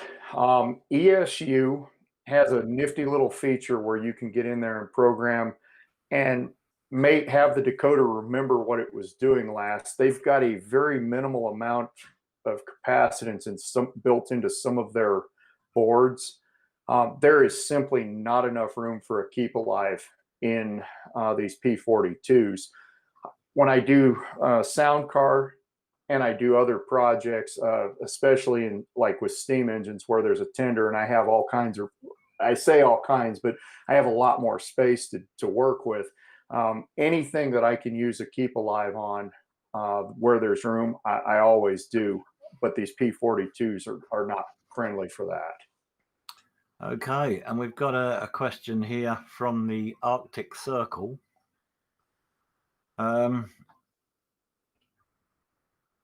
Have you got any from a chap called Gordy Robinson? I don't know if you know the name. Who asks? Never heard of him. Who asks if you've got any advice on putting lights, smoke, and sound into an N-scale 70-ton switcher? Whew. Gordy, that's a tough one, man. If I were going to do a project with a 70-ton switcher, I would probably have a sound car with it, and just to keep it as simple as possible, because space on an N-scale 70-ton switcher is more than a premium at that point. Yeah, I'm very impressed with you N-scale N-gauge people, because I find that fitting sound in a Kato P42 in HO is difficult enough, having to mill out the chassis to run the wires and things like that and find places for the speakers. So how you do it in N-scale is wow. Well, and I again, the friendly challenge exists. I affectionately am throwing the gauntlet down to the HO guys. I want to see your PAs with illuminated car body number boards also. Well, I don't have any PAs. I'm a bit more modern image, but there you go. I think that's all. I think that's all the questions we've got. I can't see any more.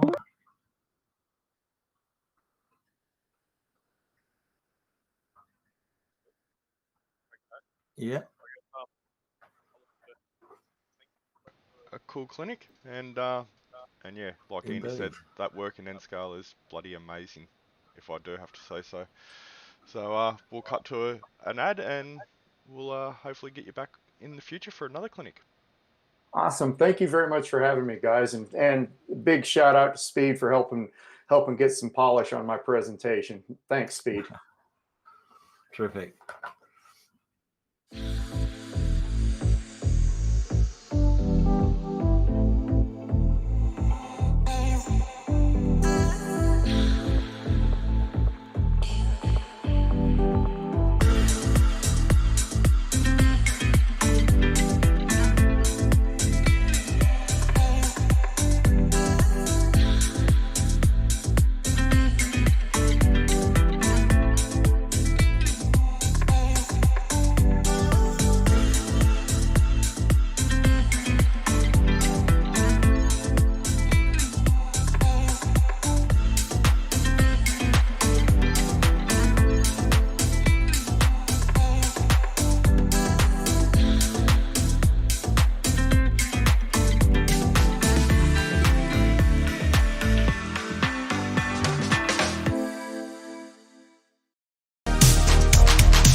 Hi everyone, John Doring here, and this is the X. Welcome back to NMRAx, the place where model railroaders and railroad modelers and all of us who are crazy about trains come together to share ideas and insights and inspirations. Come on in, but remember to tell your friends you heard it here on the X. So I'm really excited. We have a team of presenters up next, two clinicians, the first of which models the Toronto, Hamilton, and Buffalo Railway at HO scale. He lives about 90 kilometers west of Toronto in Ontario. The other clinician models a fictitious lumber railroad deep in the mountains of British Columbia in O scale. He and his wife Mary live 53 miles from the US border near Windsor, Ontario. He's a life member of the NMRA, and both are executive members of the NMRA's Western Ontario division. So if you are interested in coniferous trees, all morning, guys, I kept saying carnivorous trees. It's not carnivorous trees, but coniferous trees, conifers. Here's how you make them. Please help me to welcome Paul Hurley and Pat Rivard. Thanks very much for the introduction, and welcome everyone to our clinic on making coniferous trees. And yes, it's coniferous, not carnivorous. However, I suppose if they fall on you in the forest, you may not hear it coming, but some people might say, I was hit by a coniferous tree. I'm Paul Hurley. I'll be turning things over to my colleague and friend Pat Rivard in a few minutes, and we're going to go back and forth as we work our way through our presentation. Very clearly, this clinic is for those people who are obviously interested in putting trees on their layout, but also people who are interested in scenicking in general and very much like to do the modeling or building part of the hobby. So this session is very much for adding to your repertoire of techniques and ideas and skills. Just before I leave this title slide, I wanted to draw your attention to a couple of things here. This is a very typical Northwest United States or West Coast Canadian forest scene. Lots of rainfall in this part of the continent, at least most of the year. And so you get this very, very deep undergrowth, although as is apparent from this picture, there's not necessarily a lot of sunlight that reaches the floor. The other thing, though, I really wanted to draw your attention to, and hopefully you can all see where my cursor is just above the eye in making. Note the lower branches and the number of lower branches on this and all the trees to the right of it. They're broken off, they're dead, but there's these stubs up and down the trunk. So this is very much a part of the theme of what Pat and I will talk about at the beginning of this presentation, and that is take your cues from nature. So we're, of course, into the species that is coniferous, keeps its needles most of the time, all year round. There are a few species in Canada that do drop them, but we're generally looking at the type that hold their needles all year round. And very much Pat and I take our inspiration, not only in modeling trees, but other aspects of scenery by looking at nature. Key, though, is that you want to look at nature in the area where you're going to be modeling. As is perhaps apparent to many of you that heard the introduction, Pat and I live in southwestern Ontario, or west of the city of Toronto. And yet, ironically, many of the modelers within our branch or our division of the National Model Railroad Association tend to model scenes and railroads that are elsewhere. Very popular among the modelers in this part of Ontario is the northeastern United States. So in some instances, choosing coniferous and other scenes that are just outside your window aren't appropriate. So road trips, railfan trips into that area are important, but also taking lots of photos of the scenery that you want to model at some point is a very important part of keeping it looking real. So that's what we're going to do. We're going to take a look at British Columbia, where Pat certainly locates his layout. Mine, as it was indicated in the introduction, is in southern Ontario, Toronto, Hamilton, and Buffalo Railroad. But look at these shots of trees off the side of a mountain in this case.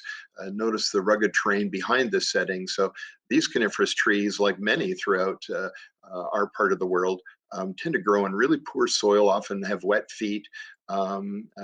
bedrock just below the soil, and yet will sometimes defy gravity, as in this particular shot down a mountain gorge.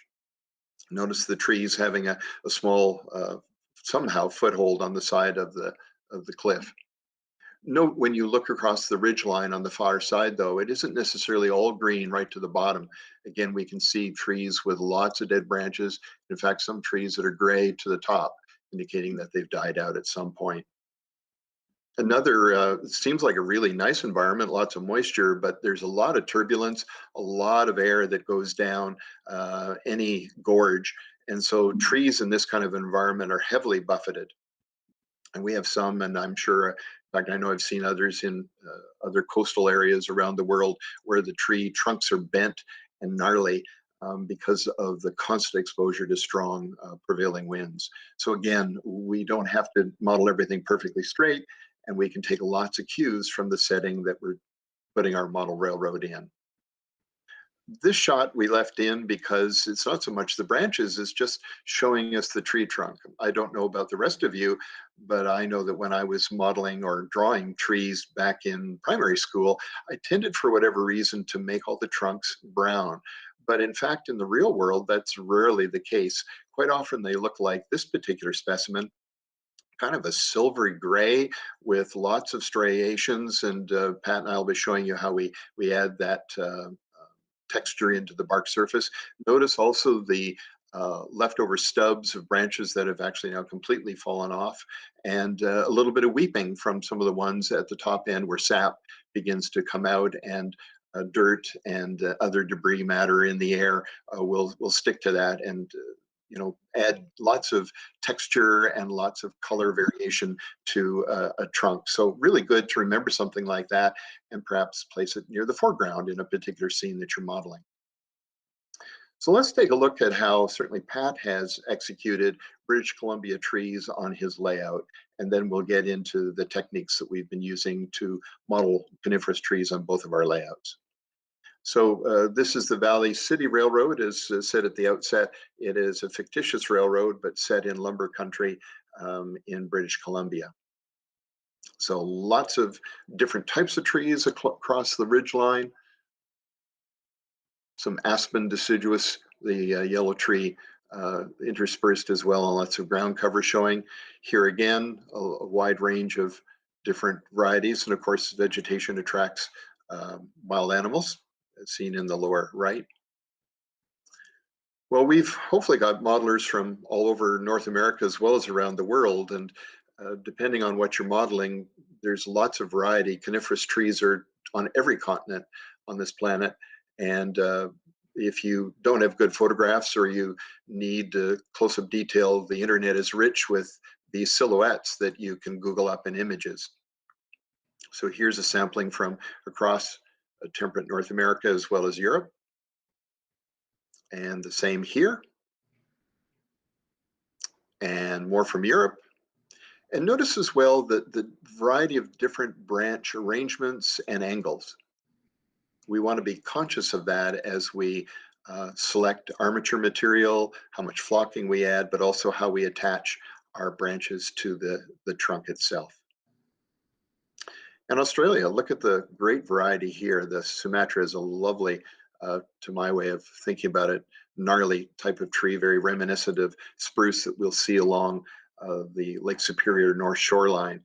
And the Norfolk Island one, very unique needle structure, but certainly the tree on the right, or on the left, excuse me, I don't have the name for that one, but it's very reminiscent of a lot of the kinds of coniferous trees we'd see in certain parts of North America as well. So regardless of where you live, coniferous trees, if you are in an appropriate setting away from a city, they deserve a spot in the wild on your layout. So Pat will start to walk us through the tools and techniques that we use. Pat, over to you. Thanks, Pat. We're getting feedback. Are you getting feedback?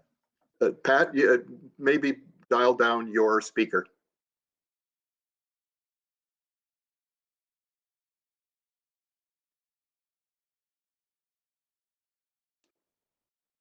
Pat, are you still there? Yes, I am. Go ahead, please. How's that? Go better? We were not getting feedback. I wasn't on my computer. Okay. Well, we're going to try and show you how to make some of these famous trees. And these are some of the tools and paints that I use. There's a picture of what I use on the layout to make these trees. Sandpaper, plastic container foliage paint. I use a latex paint, usually a mixture of black and brown. The brown is just to tone down the black. There's a reciprocal saw blade. I used one, of course. Then there's your carving knife, that yellow thing. And what I like about that is you can break off the ends of the blades and still have a sharp blade all the time. Then there's a sponge sand blocking there. And then there's a little brush to clean up your blooming mess that you leave behind, that's for sure. Then there's two brushes, one very stiff brush and another softer brush. And then you'll see a little tool there at the bottom called my graining tool. I picked that up at Michael's here in Ontario. It was used in flower arrangements. They put it at the base of the jar and then they shove their flower stems into those. I saw this on the get rid of aisle, so I picked it up and I thought, well, I could try that out. So what the heck? What do you got to lose? Anyway, and moving on to the right, you'll see some of the balsa wood I use. One, the square block is balsa, and I'll tell you the reasons why I use balsa as we move on. Next, you'll see that I take the balsa, the square balsa, and I take a raw piece, then I shape it. And then another stage of what I do is I add the grain detail, and then I sand it, and I paint it, and then I place the branches on. So we'll move on and show you how to do that. Here you'll see one of the pieces that I use. It's usually about, in my scale, a 1/2 inch square or bigger. Depending on what type of tree you're building, you want a big trunk. That's what you use, 1/2 inch or bigger in O scale. And moving down into HO, I try with the 3/8 inch and smaller as you go down to N scale. You'll see on the right a partially carved piece of balsa that I use to make the trunk. Moving on, you'll see how I do that. Here I take the carving knife and I try to take the corners off of the balsa. And what I'll do is I'll try and lay it down and push the knife along and just take off pieces of it and taper it just a bit. You don't have to take it all off. Just take off some of it. Leave some behind. And at the base, I try to leave square or bigger because your base is usually the biggest part of your trunk. Moving on, Paul. Here you see that famous graining tool. I got it laying on my workbench there, and I kind of slide the piece along on that one there, but I like to do it by hand. I'll hold that tool and I'll hold that balsa wood and I'll just scrape it along where I carved it, and that kind of shapes the tree in a more rounder shape. Razor saws can be used in this case as well. Another thing I found is sometimes you'll break the trunk. Balsa is soft, but I don't let that worry me. I just stick a toothpick in the end of it, drill a little hole, stick the toothpick in, take the two pieces, put them back together, let it dry, and grain it again, and you'll never know it was there. And a crooked trunk is more realistic than something that's straight. I got a tree growing in my front yard and it's got a crooked trunk, so I don't know what it's right. Go ahead. Just to jump in, Pat, if I may, for a moment. To those listening in, I model in HO, so I start, of course, with a smaller stock material when I'm modeling trees, in particular coniferous. And because they're smaller, I've found that I was running into more problems with breakage. So whether I'm using a tool like this or more often I use a fairly coarse razor saw, I like to lay my stock down flat on the surface, and then rather than draw it through the material, I use the tool and draw it along the length of the fully supported balsa. And that way I found that my breakage reduced significantly. Yeah, you're right, Paul. Here, go ahead. We sand off a bit of it so that you don't have to take it all off. You're going to have a rough trunk. A trunk of a tree is never really smooth. Some of the fuzz is always on there, and you just want to leave some of it behind. And you'll see why later as we paint it. The final result is what after it's been sanded is right there. You can see it. You're leaving some of the grain behind, but you don't want to take it all away by sanding it away. It's ready for staining at this point. Now I usually mix up a mixture of black latex paint and some of that burnt umber or a mixture of brown.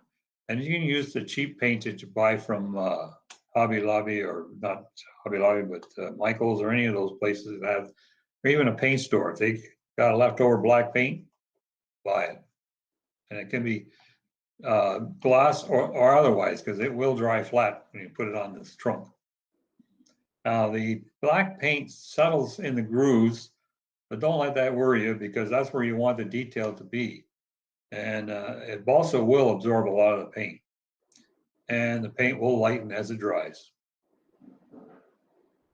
One good, if I can just jump in, Pat, one good source of small amounts of paint that I've found is over the last couple of years, some of the do-it-yourself stores, the big box stores that we have certainly in North America. I can't speak for Australia, New Zealand, and Europe.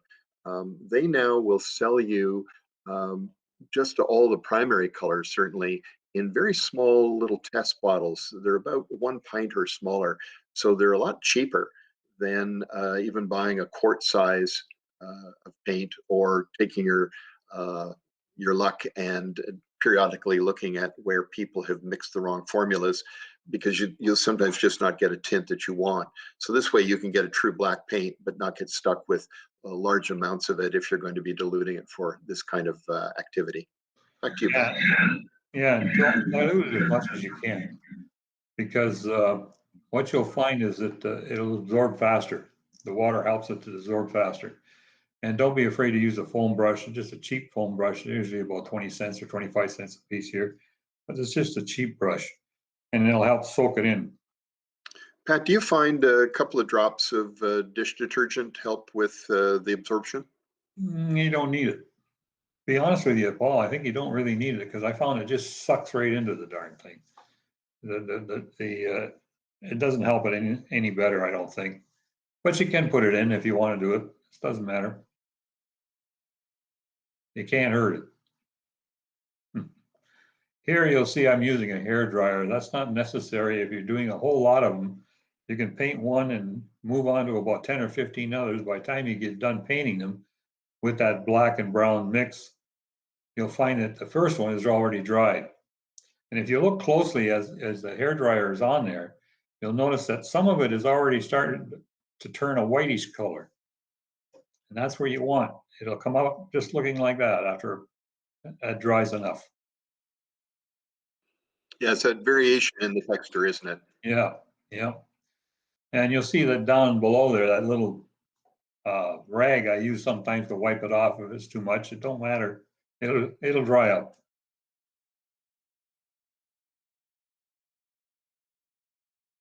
Dry brushing. I think a lot of us in model railroading know what dry brushing is all about. And you want to dry brush the trunk after it has dried enough. So what you want to do is take the stiff end brush and dip it in a little bit of white paint, cheap latex paint, or those artist paints or whatever. And what you want to do is kind of take off the most of it and then go across the grain of the trunk. You don't want to go with it. Otherwise, you'll ruin the finish of the darkness in the grain of the trunk. You don't want to cover that up. So brush across the grain and not with it. The result of dry brushing, you can see what it looks like there. And as it dries, it gives a nice texture. And the dark shows through. Now, some trees, as you know, have a little bit of moss growing on them because there's a lot of wet areas that they grow in. So what I do is I usually take a small jar of this Doc O'Brien brand weathering powder, which is called mildew green, and I'll put it on with a soft brush onto the trunk in certain areas while it's still drying. Now, another way you can do that is just touch it up a little bit with some more white dry brushing and just hit that with by putting a dip of that into that mildew green and putting it onto the trunk of the tree. And it'll leave just a little bit behind. So it looks kind of realistic.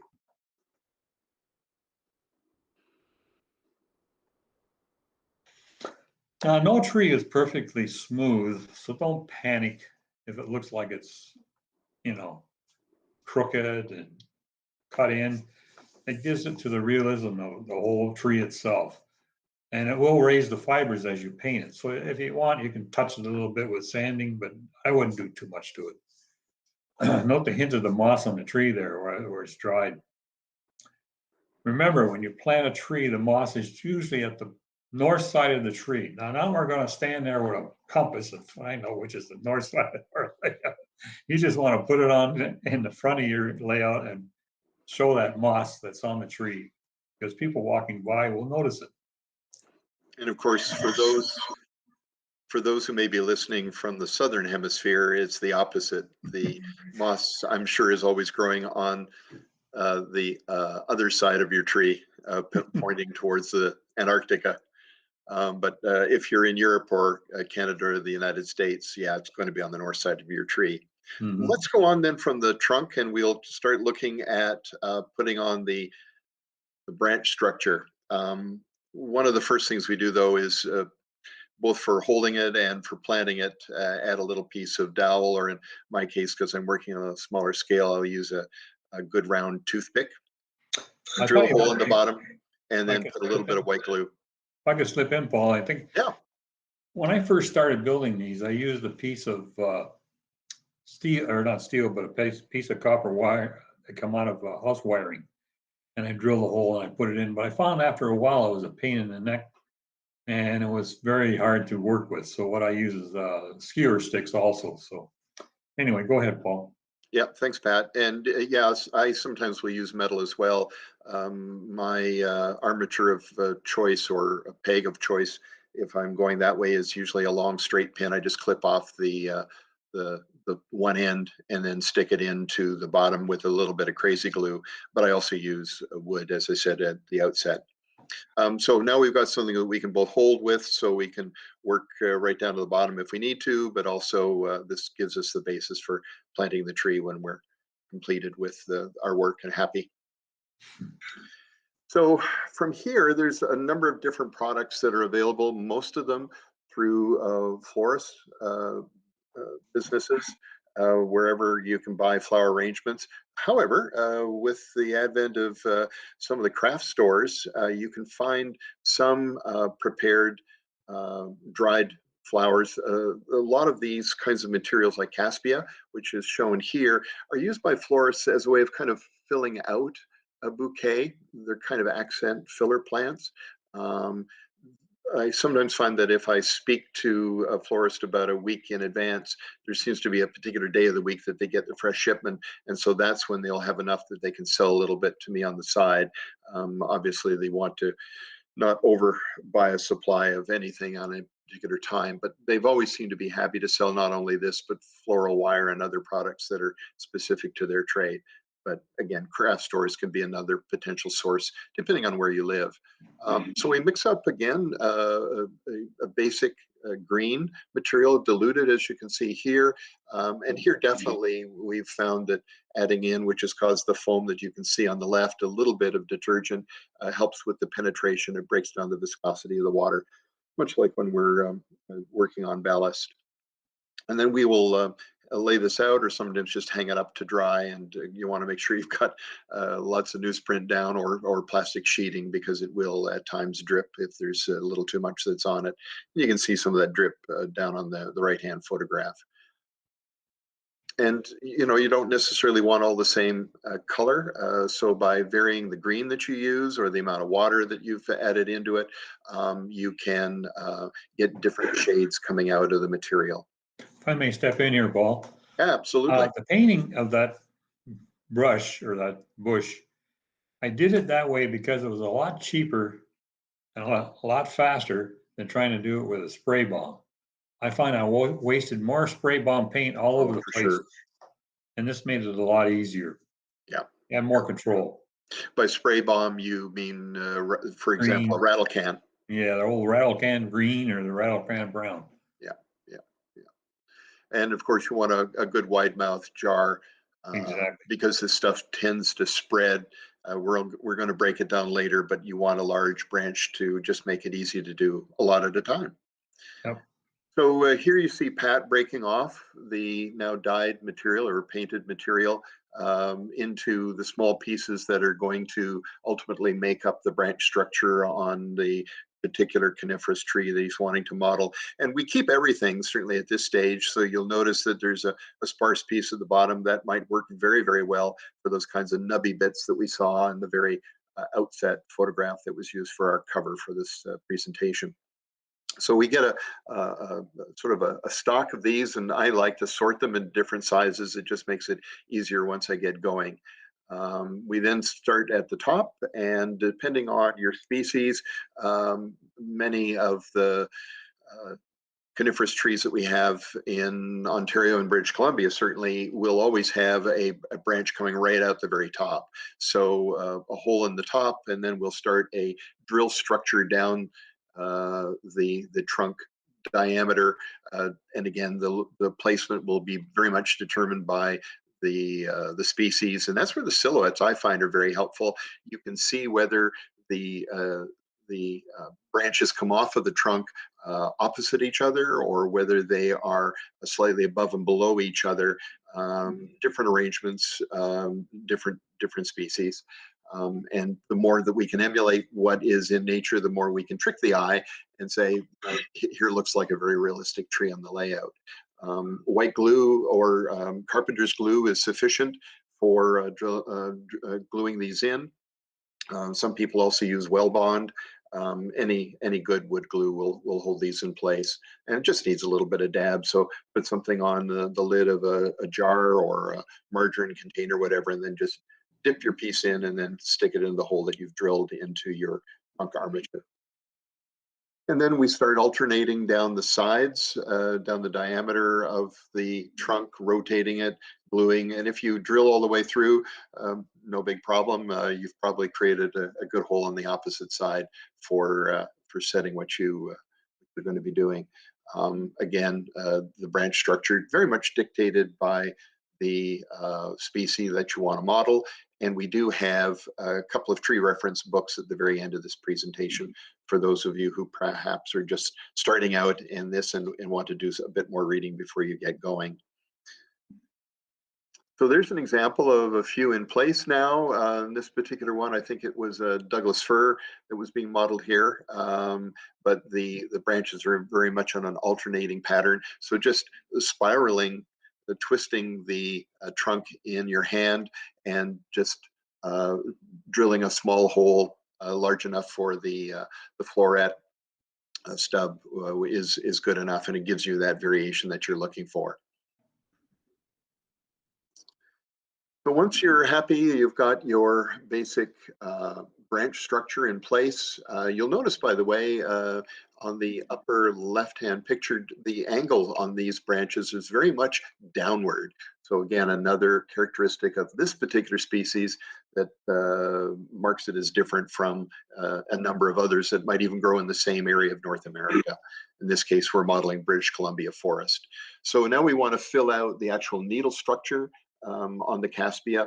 So some shots of hairspray, and certainly Pat's experience has been, and I've followed very much his advice on this, is to get a good quality unscented hairspray and never use spray adhesive. And the problem with that is the spray adhesive tends to clop onto or attach itself onto all of the flocking material that doesn't stick. And so what you end up down in your plastic bin or your catchment area is something that you can't easily reuse. So hairspray, we find, holds what hits and finds a stick, but anything that just passes through can be easily reused and put back in the container for shaking over again. And you can see the buildup. And certainly, if you think back to the raw material just after it had been stained, you can see how the volume of the needle portion of the branch armatures coming off of the trunk is beginning to fill in. And you can do this several times until you get the look that you're happy to. So flock a bit, shake off any excess, gather it up, put it back in the jar, spray again with more hairspray, and apply more until you get the look that you're happy with. And there we are, the finished product. And that looks good. Pat, please jump back in. Yeah, I find that another reason why I put them on an angle like that is, but Caspia, when you buy it and it dries, tends to curl upward. So you want to drill them on an angle so they will face downward. As you can see there, the curls in them. Yeah, good point. And what's interesting too with this close-up is, despite the fact that we've just hit the whole structure with hairspray, you'll notice that not that much has stuck onto the trunk itself. And even some of the branches are still showing bare color through before you actually get up to where the needles are. So this is a pretty realistic simulation of a Douglas fir tree. Mm-hmm. Pat, take us through the next steps. Yeah, go ahead. Move on.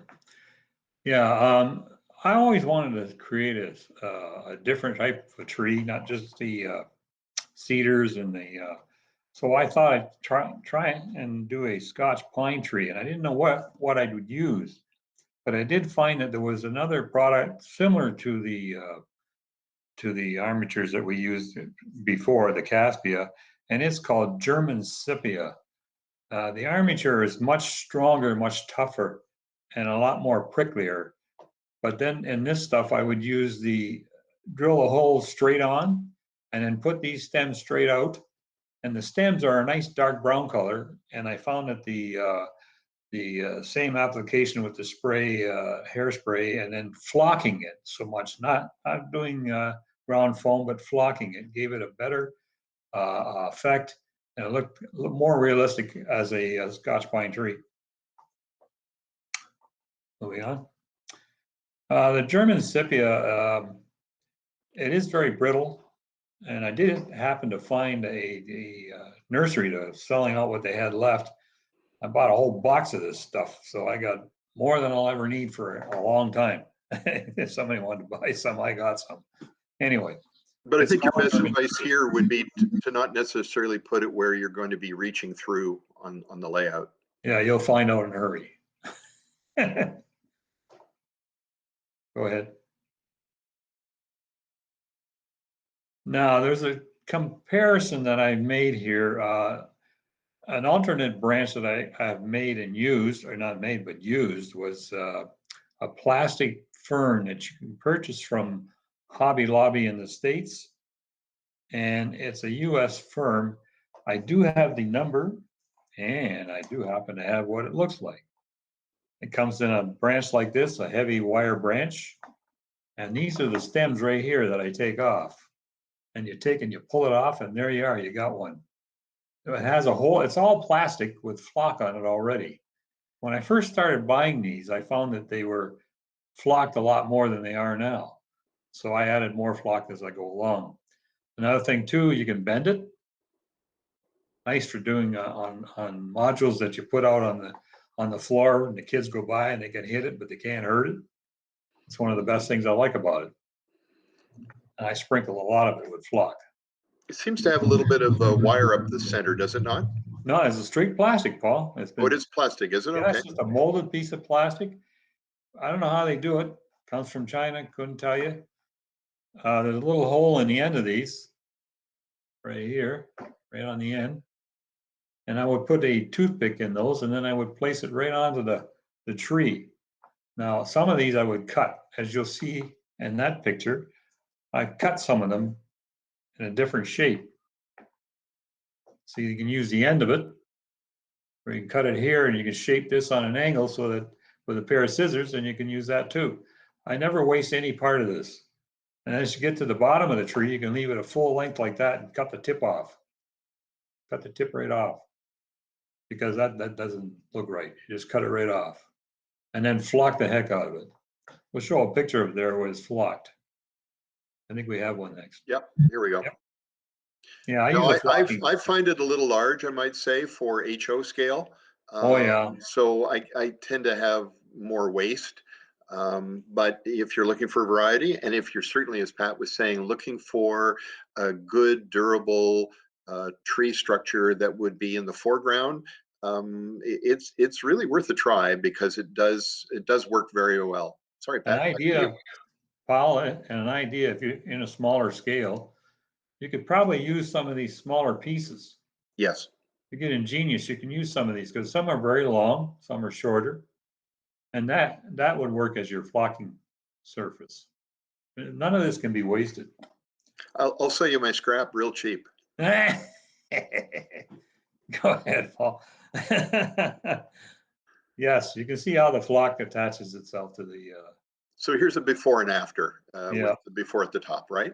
Yep, yep. Moving on. Oh, yes. You can see how I did from that bottom picture on the right.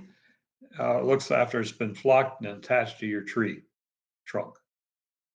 So I don't look too bad. I think it looks pretty good, but some people may look at it differently. But it is safer when somebody hits it. You don't have to worry about it going onto the floor and losing it. I lose more of my Caspia than I do my plastic ones. It's more brittle material. Yep. And it makes a good redwood tree too. Moving on. Here's a close-up of how it attaches to your trunk. And it looks pretty good.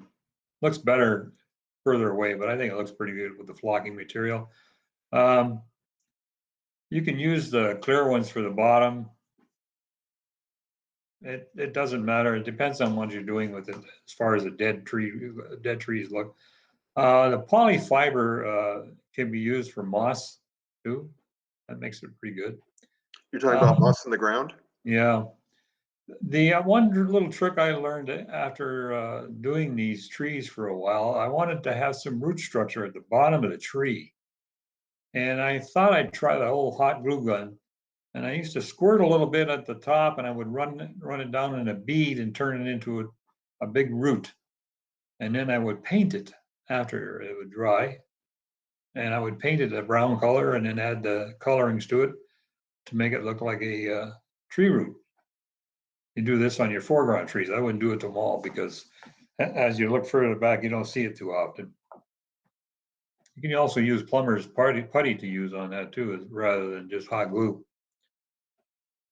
Even spackle or drywall compound will work and is easy to shape. One of the things we've noticed by looking at nature too is there's a tendency to feel that the only root that you see is, if it's you can see it at all, is at the base of the trunk. But in actual fact, in a lot of the forest areas that we walk into here in southern Ontario, you'll find certainly around coniferous trees, root breaking the surface maybe a meter away from the main trunk. So again, by observing, you can add a lot of texture in the foreground scenes. As Pat was saying, I invest my time in what's up close, which people can see when they're looking in on the layout, and then just kind of an impression for the background. You got it. Go ahead, Paul. Thank you, sir. So here's some examples on Pat's layout of some of the different material in use. You'll notice that two of the trees that have been labeled here are actually using a product we've not talked about in this clinic, and that's one from Bragdon Enterprises. It's a preserved fern product, so real natural material that has been trimmed down for use by modelers. The problem with it, apart from expense, is that it tends to not hold its suppleness over time, becomes very stiff and dry, and that becomes an issue, particularly if it's in any location on your layout where you're going to be reaching in. It just does not stand up very well, and certainly not even to cleaning, which I know many of us loathe, but you don't see a lot of dust on trees in nature. Most places in the world, rain looks after that. So if you need to clean your layout once a year, over time, the Bragdon product we just found, Pat found, just doesn't stand up. Plastic fern armature, this last one that Pat's been talking about, are two examples in here. And as he was saying, you can judge for yourself how realistic you feel they might be. Most of us don't look a lot at Douglas firs, so it's hard to compare just on the basis of what's shown here. But again, we're trying to create an impression of the real world, that artistic approach where everything doesn't have to be precise, but where the eye kind of fills in the detail and just says to the brain, yeah, this looks realistic or not. Tuck down. Yes, go ahead, please, Pat. But I did find out later from Bragdon himself that to help those trees out when they start to dry out on you is to get yourself some glycerin and water, or glycerin and alcohol. And what you do is you put a piece of paper behind it and spray the tree itself so it absorbs in and gets it subtle again. But I find that to be a pain in the neck if you're 18 to 24 inches away from them. Well, and it is messy. Yes. So you got to one or the other. Yeah, yeah. So we've tended toward more of the artificial and the kind of product that Pat's been showing us here. I was just going to say, just to the left of the light standard that you see, which itself is left of center, you'll see, in fact, a little bottle brush tree. Now, it's been trimmed up so that it's not the uniform shape that tends to come out of a factory and looks a little bit more like the real world. But again, by mixing the textures, mixing the colors, we create the kind of palette that you see in the real world. And that's what helps when people see your layout for the first time. They go, oh, wow, hey, this looks really, really good. And that's, I think, one of the impressions that many of us like to leave with people who are, in particular, casual visitors to our layouts, is that the scenery that you've added in creates an appropriate backdrop for the real action, which is the train work itself. A couple more shots from Pat's layout of trees of various species using different armatures. And you, again, can see the color variations. And Paul, yes, sir. Back to this back one. one. Yep. You see that little bottle brush tree in the middle down there? Which one, the right or left? The right one? On the right side. Yeah, that here. Came off a Christmas tree. One of those fake Christmas trees. Yep. I cut one off and shaped it around, and I hated cutting it because it was one of the hardest wires I ever tried to cut in my life. Anyway, that's what I used for that one. So the bolt cutter came in handy. Yeah, everything comes in handy. One of the things I like about this scene is not just, again, the variety of trees that you can see. Some are very full, some are quite sparse. Again, very similar to one of those, if not two of those shots that we saw near the beginning that were taken in British Columbia. But you'll also see the variety of texture and colors in the undergrowth that's along the rock face and up to the tree line at the top. Again, very, very much the kind of setting that we would see. It will be different in different parts of not only North America, but around the world. But it's all that variation that I know we see in all of our countries. So drawing our inspiration from nature is I guess, the general advice we begin with and end with. And then one last shot, and even here you'll notice just above the Western Maryland hopper down on the left, there is a tree that's dead. So we sometimes forget to include those things. And again, I point out to you, not only is color added, but close to what in fact is the case in nature, there are some deciduous trees even in this dominant coniferous forest that tends to dominate all of the Rocky Mountains in British Columbia. You will find pockets of deciduous trees, and they add, again, variety, texture, color that just add life, candy for the eyes, as I sometimes like to say. Pat, final words from you? I pretty well say this, that for some modelers, it's some of the fun in the hobby, and I find it very relaxing when I do it, building these trees. Buying trees can be very expensive, I find, after a while, and if you got to have a lot of them, it can be very, very expensive. But they do make good trees out there from these dealers, and I don't want to say anything against them. They do a good job. Building things yourself is usually a great way to control some of the expense of our hobby. As you free time increases, but especially now, it can be another way of replacing hours that used to be consumed by work.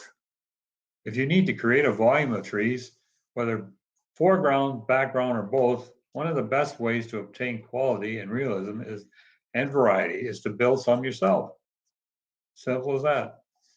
We hope this DIY article has given you enough information that you can attempt to create your own coniferous tree. Give it a try. You can't lose. You can't make a mess of it because the tree is never perfect. Yeah, Anyway. invite a friend over like me for beer. Just see how many more you can create. That's right. Anyway, on the last page, we have a few resources for you to find information. Modeling Trees, Part 2, Coniferous by Gordon Gravitt. And there's the information there. Identifying Trees, an all-season guide to Eastern North America by Williams Mike. And then there's the graining tool. Don't miss out on that one. I found that was the greatest way to grain it. I don't care what scale you're in, you can make a beautiful job. But again, if you're asking in a store for it, remember that Pat said that he found it where the artificial flower ranging supplies were. Yeah. It's a tool used by people in that craft. Okay, I think we said enough here. Quality hairspray, don't forget that one either. You don't want to smell like a hair shop. Pat, you gave us a hint at the beginning. Could you provide for viewers that are interested the part number for that plastic fern sold by Hobby Lobby in the United States? Part number is 540641. It's called a plastic floral. Can you repeat that number a second time? 540641. You can order that online too. If you go online, I found it. That's it. Excellent. Gentlemen, this was fantastic. I'm glad you enjoyed it. We got a couple of questions here in a few minutes, if you're game, huh? Yeah, we're game. So I guess one question I had was, how do you deal with, what's your opinion about dealing with kind of tree height and compression? You know, you hear about how sort of trees in nature are really much taller than what many model. How do you address that, Pat? Well, I think in your foreground, you want your tallest trees. In the background, you want your shortest trees because it gives you a visual like the real thing you see out west. You see it looks smaller as you look up. As you get closer, there's bigger trees. That's the way I would do it. And always remember, there is no special size. There any size you want to put them, anywhere from 20 feet to 200 feet. So in quarter-inch scale, that's a pretty big tree.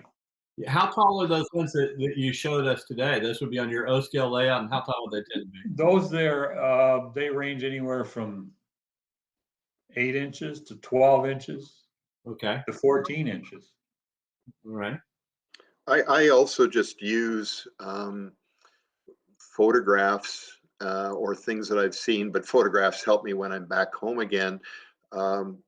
Having a tree in comparison to a utility pole, having a tree in comparison to a building gives me a starting point. And then kind of along the lines of what Pat was saying, I just make sure that when I'm starting with my trunk, where I'm putting the effort into a foreground tree, making sure that it's not going to overpower what it's going to be around. Here in Ontario, where we live, when you get further north, in fact, I had one in my backyard, you can get what is called a white pine, and they can grow 60 feet. Well, I wouldn't necessarily want to have that in my foreground, even if it had been there in the real world. It would simply be too big and overpower the scene. So, you know, we have creative license. There's so many articles and clinics that are out there in which we can play with components to get the scene to look right. And I think that's what I would do in terms of the scale size issue. Right. I think just like sometimes you have to compress the buildings to make it all work you have to do that with a 150-foot tree also. Well, and if I've compressed what it was a large building, if I put a very large tree beside it, it's going to suddenly make the building look a lot smaller. If I want it to be, for example, I've got a large a flour mill. It is a very dominant structure, so all of the vegetation that's around it, trees, shrubs, everything else, in addition to the rolling stock, communicate to the eye, this is a big building. Right, right. Let's see. Tom G asked, what brand of weathering powders did you mention early on? Doc O'Brien's Okay. weathering powder. I think most people have heard of that one. Yeah, he probably just missed the name there. That sounds good. Mm-hmm. And well, I think you sort of addressed this a little bit later, but Andy had asked a question early on about whether the branches go up or down, right? He said sometimes the artificial trees show spruce and fir trees sticking downwards, but in most pictures, the real thing, they stick upwards. I guess one of the lessons learned is you got to do a little bit of research and figure out, because you guys showed some that went up and some that went down, right? Well, Yeah, just take a look at what's on the is- screen now. If you look just slightly to the upper left of the cube, you'll very clearly see a branch that's bending downward on that tree. I don't know what the species is, but you're right. Take your cue from nature. And those silhouettes that you can find by Googling I find them an invaluable resource. You mentioned also about kind of dusting and cleaning your layout. How do you actually clean these or keep these trees clean when we put so much effort into them like that? Yeah, Pat, very what do you light, think? very light use of what do you call it? Handheld vacuum with a soft brush on it. Yeah. Just lightly. Otherwise, you're going to suck all that stuff off. And have to start over. You end up sucking all that hard work right off of that. I also will use, Pat made reference to a soft brush. One great soft brush for certain kinds of cleaning is a makeup brush. Yep. Have you ever sort of estimated what the cost of one of these trees is, sort of all done? I estimated if you were doing one of the big trees, you're probably looking at around 12 to 14 bucks. That's what you've put into it? Yeah. Because of the time. Yeah. If you want to consider your time worth money. Otherwise, it's not very much for material. Okay. You can buy a whole bouquet of that Caspia for peanuts. I mean, right. And you just hang it upside down and let it dry.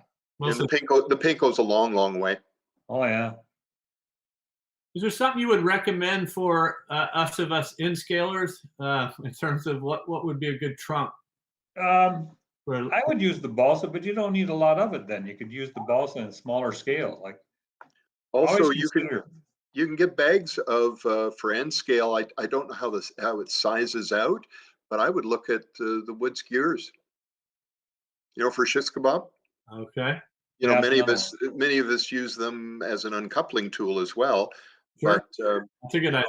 I'd probably start there. Shish kebab skewers are already grained too. You don't have to bother with it. And that's good. And I guess mostly these are kind of trees you would use in the foreground. You put so much effort into them. What do you do for your background trees? In my case, I used it all front and back. You use the same kind? Because I was making them. I didn't care. I just went from front to back, and I used smaller ones in the back.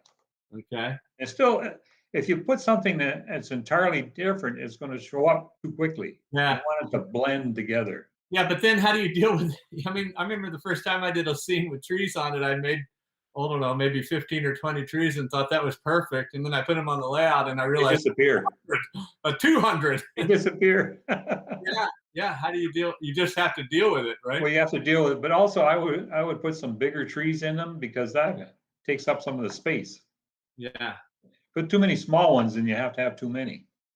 I'm dealing with the very problem that you just referenced in HO scale. I've got an escarpment that very much dominates the Niagara Peninsula that the Toronto Hamilton Buffalo Railroad ran through and up. And spending a lot of time trying to think, well, how am I going to handle this one? And I suspect it's going to be kind of along the lines of what Pat was just saying. It's going to be a combination of a little more detail at the foreground of the escarpment, but in behind it, I'm just going to create kind of the facsimile. So probably, I've just been playing with it right now, but balls of polyfiber with different color of green, mixed in with some of the underbrush material like, lichen and some of the other materials, just to create some texture. You can put small butterfly trees. Maybe, but yeah, again, certainly variety will be the key. But yeah, just how to cover that kind of an expanse. I've got, for people who would not have an idea what I'm dealing with, I've got an escarpment scene that's going to run about 11 feet long, and at its high point, it will be about 10 inches high. So I've got a lot of surface to cover. So yeah, I don't want to spend all my time making trees, and in a lot of cases, I need to. I like the approach that was mentioned in a great clinic last year as a part of the X series, and it talked about, how our hobby, when it comes certainly to scenery and weathering, is artistic. And so I take some of my cue, not necessarily executed the greatest, but I take up a lot of my cue from Impressionism. You just create the appearance of, or the hint of, the real world. And as long as your colors are realistic and other things kind of work, the brain has this amazing ability to just kind of fill in the void. That's kind of what I'm going to do with the escarpment. That's awesome. Well, gentlemen, this has been fantastic. We really appreciate it. Lots of people enjoyed it. Here's some feedback I heard. Clark says that you guys were really out on a limb today. It's hard for you. And without a net. And it says that Andy said it was a great clinic, but you might be leafing shortly. So you can see where our folks were here.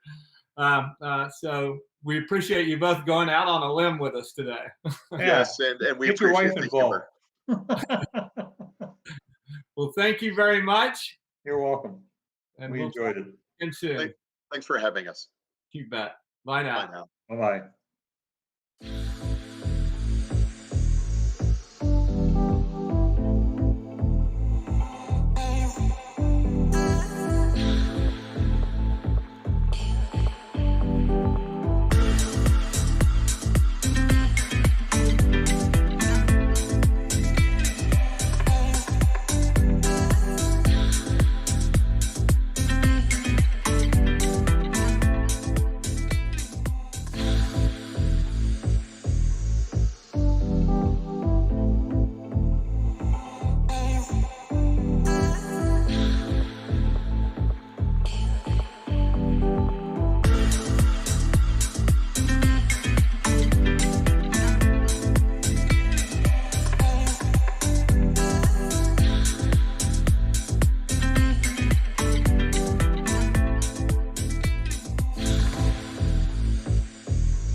Hi, everyone. We're back with NMRAx. Our next clinician is going to talk to us about trackage rights. He is a member of the Western Heritage Division, lives in Omaha, Nebraska, and he models a branch of the Reading Railroad set in 1905. He's a retired model railroader, retired railroader who worked in the operating department of a certain Class 1 railroad all the way from Omaha, Nebraska. Please help me to welcome Dave Hussman. Dave? Thank you very much. Glad to be here. During my 35-year career in the operating department, I had many opportunities to work with trackage rights and with the systems that control trackage rights as both a host railroad and as a tenant railroad. So trackage rights are something that a lot of model railroaders like to incorporate on their layouts. I thought I would explain a little bit how trackage rights work on the prototype, what they are, how they work, and then give some ideas on how you can model them. So to begin on with, trackage rights are one way of operating a railroad. You can have a full sole ownership of a railroad. That's where one railroad owns the track and they operate just their trains over it. That's the way most railroads work. There's a joint facility. You have multiple railroads that own the track, and they jointly operate over it. That's very common with terminal companies and like the Houston Belton Terminal, Port Railroad Terminal Association, TRRA in St. Louis, Alton and Southern in St. Louis, Philadelphia Beltline. There are a lot of these railroads, small railroads that were jointly owned and operated. Many different railroads operated over them. The third one here is trackage rights, and that's what we're going to focus on. That's where there's a host railroad that owns the track, and a tenant railroad has the right to operate on the host railroad's track. There's also, in a more modern type of operation, is what they call haulage rights. That's where the host railroad owns the track and the tenant railroad interchanges trains or large blocks of cars to the host, and the host operates those trains or blocks of cars as an agent for the tenant. There's a reciprocal switch, which is very common. The host railroad owns the track. The tenant railroad interchanges cars to the host. The host switches them, spots them, pulls them as an agent for the tenant railroad. There's something that looks a lot like trackage rights, but it's not technically the same thing, and that's an emergency detour. In the case of something going bump in the night, an incident or a derailment, or bridge fire, something that interrupts the service on a railroad, one railroad might get an ad hoc agreement for a limited time and a limited scope to detour over another railroad in an emergency basis. It looks and operates a little bit like trackage rights, but it's not. Trackage rights is a long-term thing. This is short-term. And finally, there's a run-through agreement, but a run-through agreement is actually just full ownership. It's just that the power goes through with the train. So one of the key things to understand about trackage rights is it's not an interchange. The tenant railroad provides the power and the crew for the train, and all the cars and engines on the trackage rights train remain in the tenant railroad's account. Remains in the tenant railroad's account.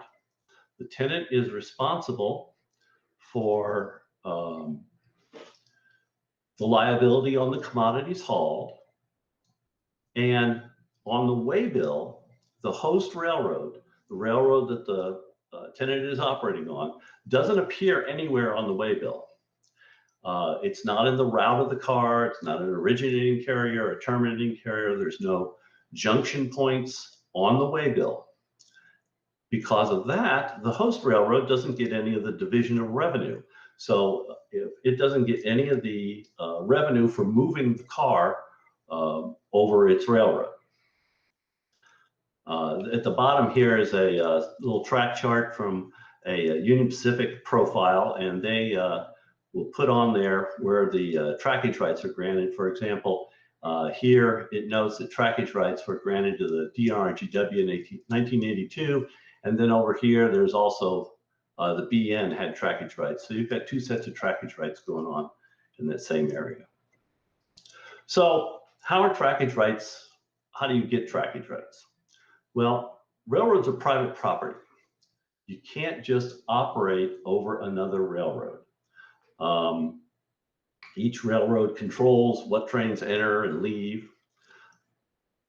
Even if a customer wants another railroad to switch it, it can't do that. It can't just say, I want the Pennsylvania to switch me, even though I'm on the New York Central. And there has to be some sort of a contract between the railroads. The modern term is an interline service agreement that specifies how the two railroads are going to interact. And they set all the conditions of the trackage rights. The thing you have to remember is, from a business standpoint, trackage rights is like Walmart allowing Target to set up a Target store inside of a Walmart store.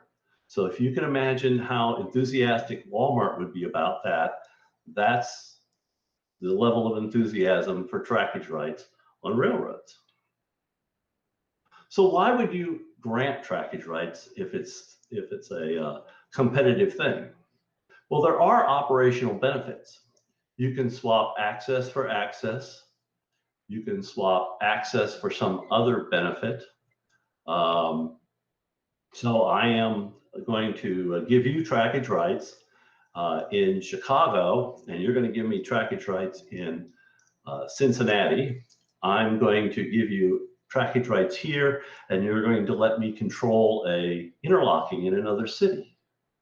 There are also improvements. If you let me have trackage rights on your railroad, I will help you install CTC, I'll help you extend sidings, I'll help you build a multiple main track, any of that type of stuff. There may also be bridges or facilities that may be improved as a result of the granting trackage rights. It may allow you to retire stuff that if you have trackage rights, maybe you work out a deal where you can use their engine terminal and retire your engine terminal. And then when they sell branch lines, a lot of times they will grant trackage rights to short lines for a small distance from a yard where they will do the interchange with the branch line over to the junction with the branch line. And the benefit there to the railroad is they get to retire the branch line. There is an economic benefit to the trackage rights. There is no free lunch. The railroad that operates on the trackage rights has to pay the host railroad to operate. They don't get the division of revenue, but they do have to pay for the trackage rights. And finally, but certainly not least, there are government conditions and government stuff involved. Local governments can have trackage rights can negotiate with railroads to have consolidate lines on trackage rights in order to do redevelopment projects for where they're going to do irrigation, a bridge, a highway realignment, all that other things. And then the big one is there may be trackage rights either required to preserve competition due to a merger. That's a huge one in the modern world. Or a railroad might grant trackage rights to another railroad in order to eliminate an objection to them merging with another railroad. So the UP is going to merge with the SP, and the BNSF says, if you let me have trackage rights from A to B, I will not oppose your merger. So that type of thing goes on. Now, on a lot of these things, such as the improvements and that type of thing, the railroads sometimes don't ever actually use the trackage rights they've been granted, because as soon as they do use it, they will have to pay for all of the improvements or whatever that were made to give them the trackage rights. So they may have to, if a railroad goes in and installs CTC, as soon as that other railroad operates on trackage rights, they're liable to help pay for the CTC. So there are actually places where they never actually use the trackage rights because it was too expensive to do that. Now over on the picture there, that's Amtrak pulling into Omaha. Amtrak operates virtually its entire operation on trackage rights over other railroads. And that was a retirement situation. The railroads agreed to give Amtrak trackage rights, and in return, they got to retire their entire passenger operation. So that was the leverage, and that was the exchange that went on with Amtrak. Trackage rights also have a component of era. Prior to the mega mergers, most trackage rights were for operational improvements or economic benefit, and they were relatively short trackage rights. There were a lot of joint facilities. If you look, that's when all these terminal railroads were formed, and there was a lot of reciprocal switching, where one railroad would switch an industry for another railroad. However, after the mega mergers era, trackage rights for merger conditions became more common.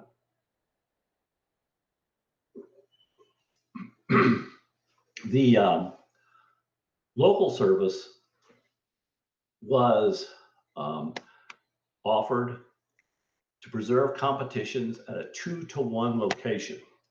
Now, when you have a merger, if there are many railroads in there and 2 of them merge, there are still other railroads that can serve the locations. For example, in Houston, there were 14 railroads that came into Houston. If you merge 2 of them, it's not going to materially affect the competition.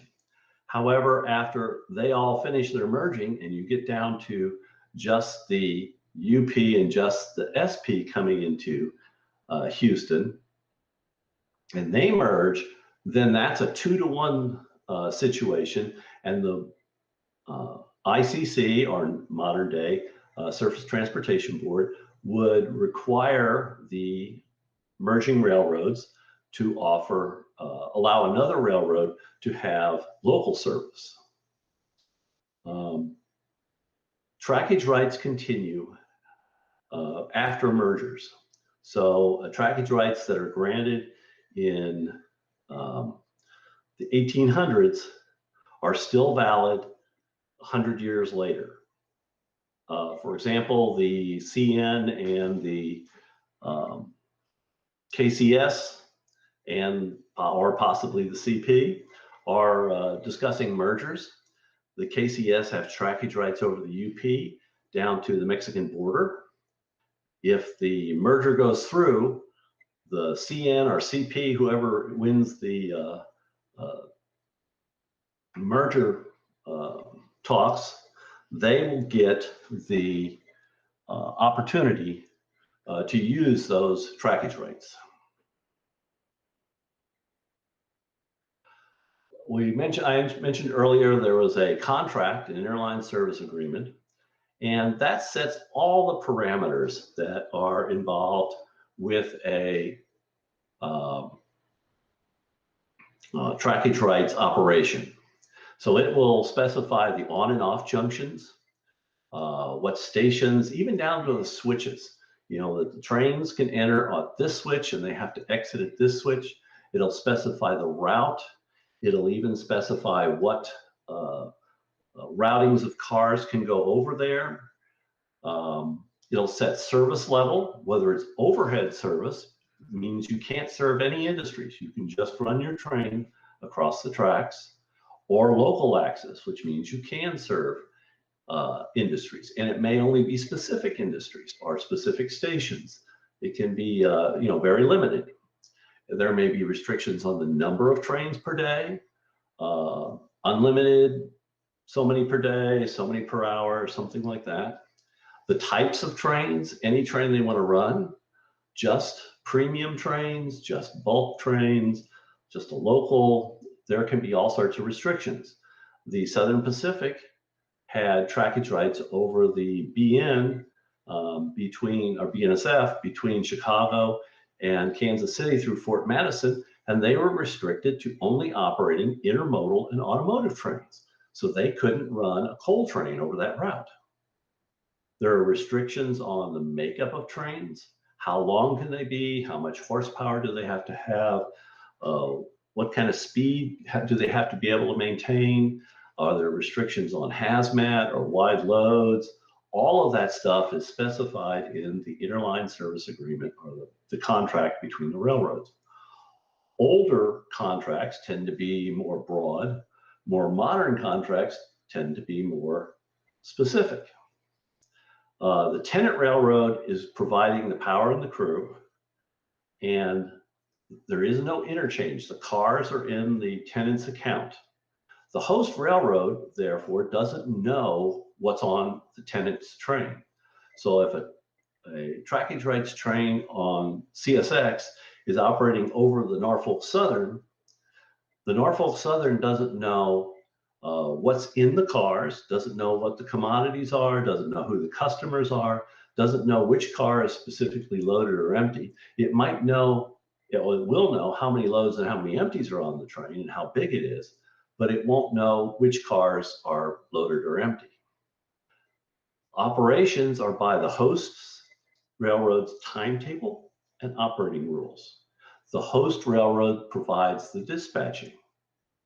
The tenant's special instructions as far as train makeup and the actual operation of that train and makeup of that train rule. But as far as the movement across the main track, it's the host's timetable and operating rules. That means that the crews have to be qualified on the host's operating rules. We mentioned payments. The tenant will pay the host railroad on either a car mile, a ton mile, loaded car mile, or some sort of per train basis for operating the train over it. There are a lot of places where the rate of the payment is high enough that the tenant railroad will limit how many trains it operates over the host railroad because it's so expensive. And of course, when things do go wrong, and occasionally on a railroad that'll happen, the host will fix it and basically the tenant pays for it. There may be exceptions to that, but that's the way most of it works. Dispatching is, the basic rule is that trains are supposed to be handled equitably. So as if it's the same class or priority as the host railroad.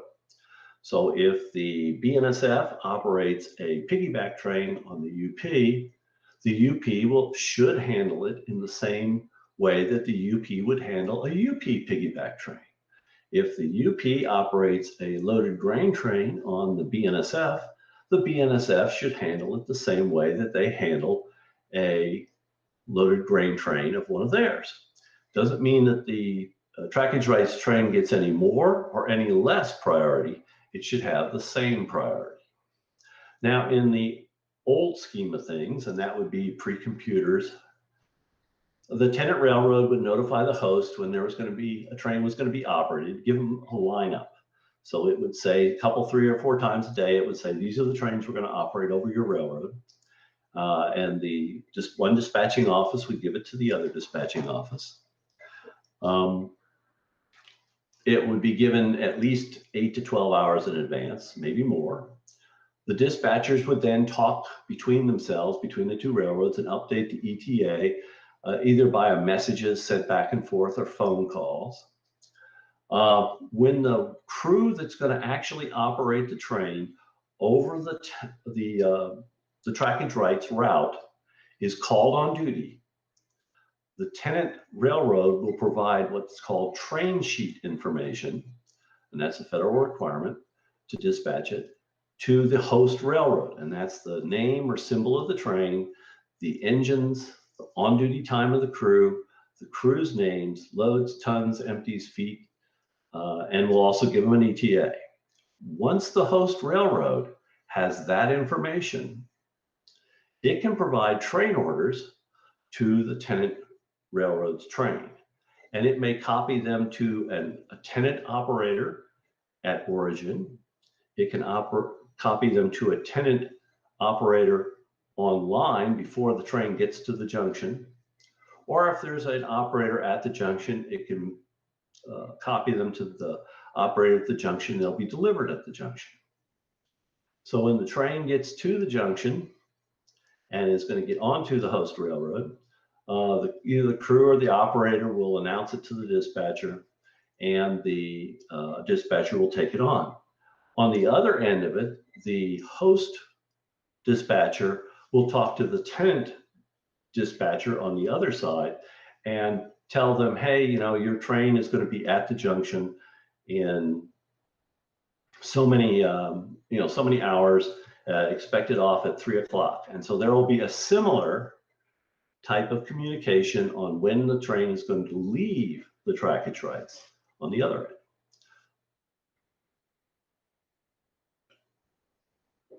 In the new world, post-computer, a lot of this is done electronically. The tenant railroad will send a train symbol and the route that the train is going to take, information on that, electronically 48 hours in advance, done through the AAR, or actually now RailLink is their subsidiary, but it's their EDI 161 message. And it will give them an ETA. And then it's also, depending on the level of sophistication of the two railroads' computer systems, the computer systems may talk and update the ETA electronically. The dispatchers may also update the ETA by message or by some sort of reporting or a phone call. And then when the crew comes on duty, the computer systems will automatically send the train sheet information, the symbol, engines, on-duty time, crew names, loads, tons, empties, feet, send the train sheet information electronically, or else they electronically send or fax a sheet with that information to the host dispatcher. In the modern era, since there aren't operators online, the warrants and bulletins are typically sent to the crew on duty location for the crew that's going to operate on the trackage rights. And then when the crew or operator arrives at the junction, since they now have radios, they announce their presence and the dispatcher will take them on.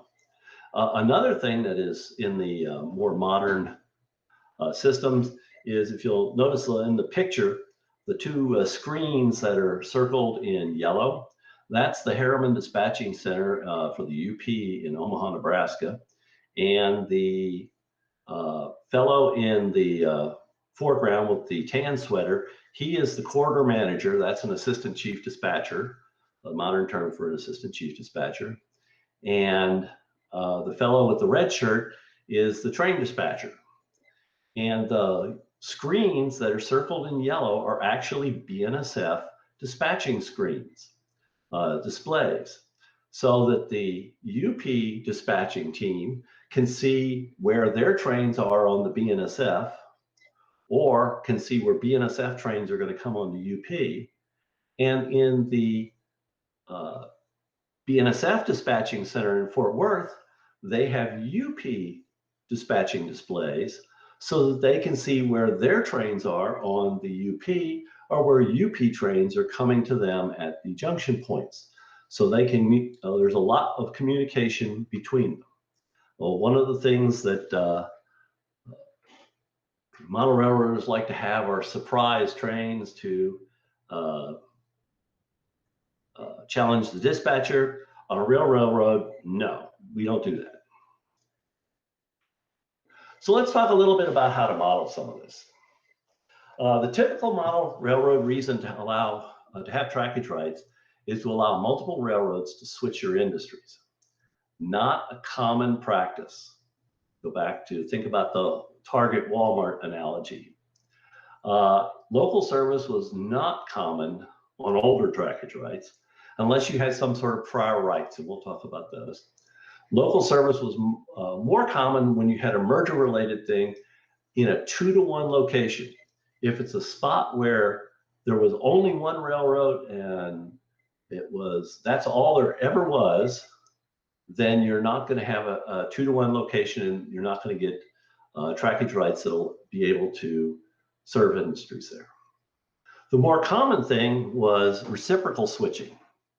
And that's where the one railroad interchanges cars to the other railroad, and the host railroad then spots and pulls those cars. If you want to find out more information about reciprocal switching, very common practice. On YouTube, there is a video that was produced by the AAR, freight rail and reciprocal switch. You can probably just search for reciprocal switch. It goes through the whole thing in gory detail. The other thing that is very common is joint facilities might allow you to have multiple road names. For example, on the Port Terminal Railroad Association in Houston, all the railroads that belong to the association, it was a joint operation, would contribute engines. So a switch engine might have a BN engine, might have a Missouri Pacific engine, might have an SP engine, might have a Santa Fe engine. It just depended on what engine they were given. But it wasn't all of those railroads doing the switching. There was one railroad doing the switching, but they just had access to multiple engines. There's also a situation where you might have multiple railroads serving one industry, and they each come in on their own separate line, and then they both do something in the industry. That isn't necessarily trackage rights because you're not really operating over another railroad. Backstories can also be get kind of convoluted. Just because a railroad has a bridge or a tunnel collapse or some horrible calamity, another railroad isn't obligated to give them trackage rights. Too bad, so sad, sucks to be you. So, there's, it's not my problem that you don't want to repair your bridge or bore a new tunnel. So the railroads don't necessarily have to give another railroad trackage rights if they have something bad happen. You have to think about what's the carrot and what's the stick. 99% of the time, it's going to be carrot. Pretty much the only people that have a big enough stick to make a railroad do something is the government or something related to a merger that the government controls. You can always go back to the rule number one, it's my railroad, I'm going to do whatever I want. One of the things that I also like is the long ago and far away reasons. Long ago, it happened 100 years ago, the trackage rights were granted, and nobody remembers exactly why. They know the two presidents walked into the room, there was some discussion, somebody heard a book thrown across the room, and then they all walked out and there was trackage rights. The other one is far away. You don't have to do something make the swap for trackage rights happen on your layout. I modeled the Reading Railroad. So I could have trackage rights in Delaware in exchange for giving another railroad trackage rights in New York City.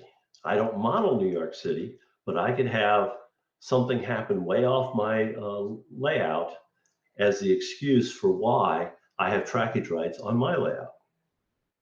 And then the other thing to consider is that you can incorporate some of these route limitations or work event limitations, which industries can be switched, which interchange locations can be used. Consider being the tenant instead of the host. Almost everybody that has trackage rights that I see, they're always the host railroad, and another railroad has trackage rights on them. Flip that around and see if that maybe gives you some opportunities to do things differently. We talked about prior rights, and for example, in the situation on the left, you have the red railroad, and the red railroad is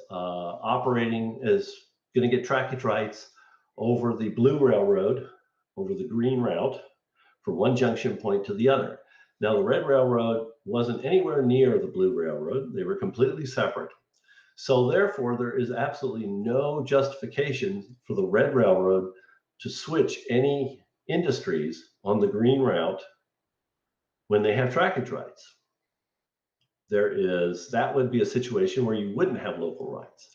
On the other hand, on the right-hand side of the screen, there may be, you've got a red railroad used to intertwine and cross and run parallel and all that with the blue railroad. So there's all these places where the two railroads crossed or went next to each other. There may be places at those junctions, those connection points, intersections, where the red railroad might have an opportunity to serve industries along there. And here's an example.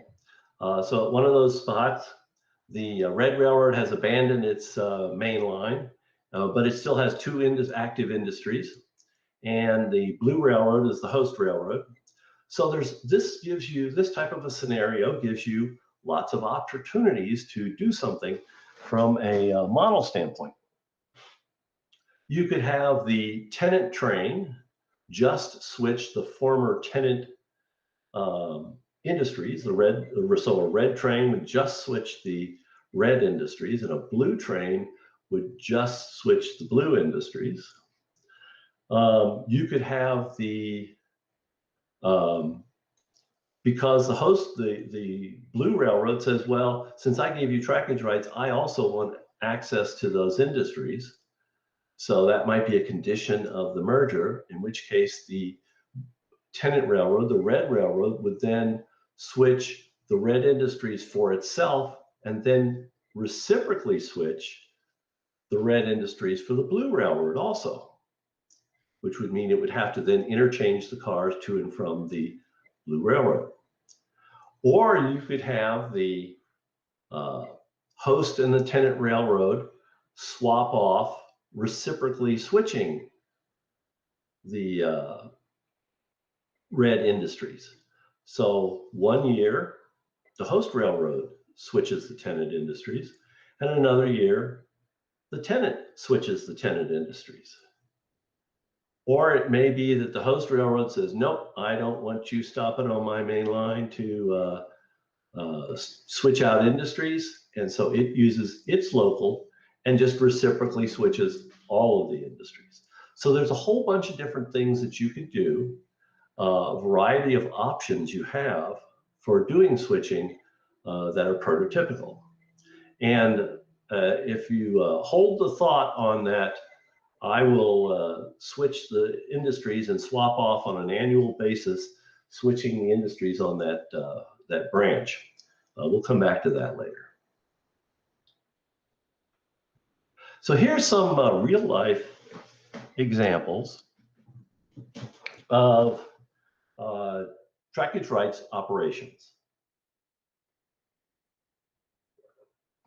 This is one I call the train from hell. It is the FWHO, the train, Missouri Pacific train, from Settegast Yard to Fort Worth, Texas and back. It operated, was touched by, depending on how you want to count it, 4 to 5 different railroads and 6 different dispatchers. It's about 250-mile run, and depending on what area you are, it was either 2 crews, and they split somewhere in the Valley Junction area, or else it was 1 crew that made the whole trip, theoretically.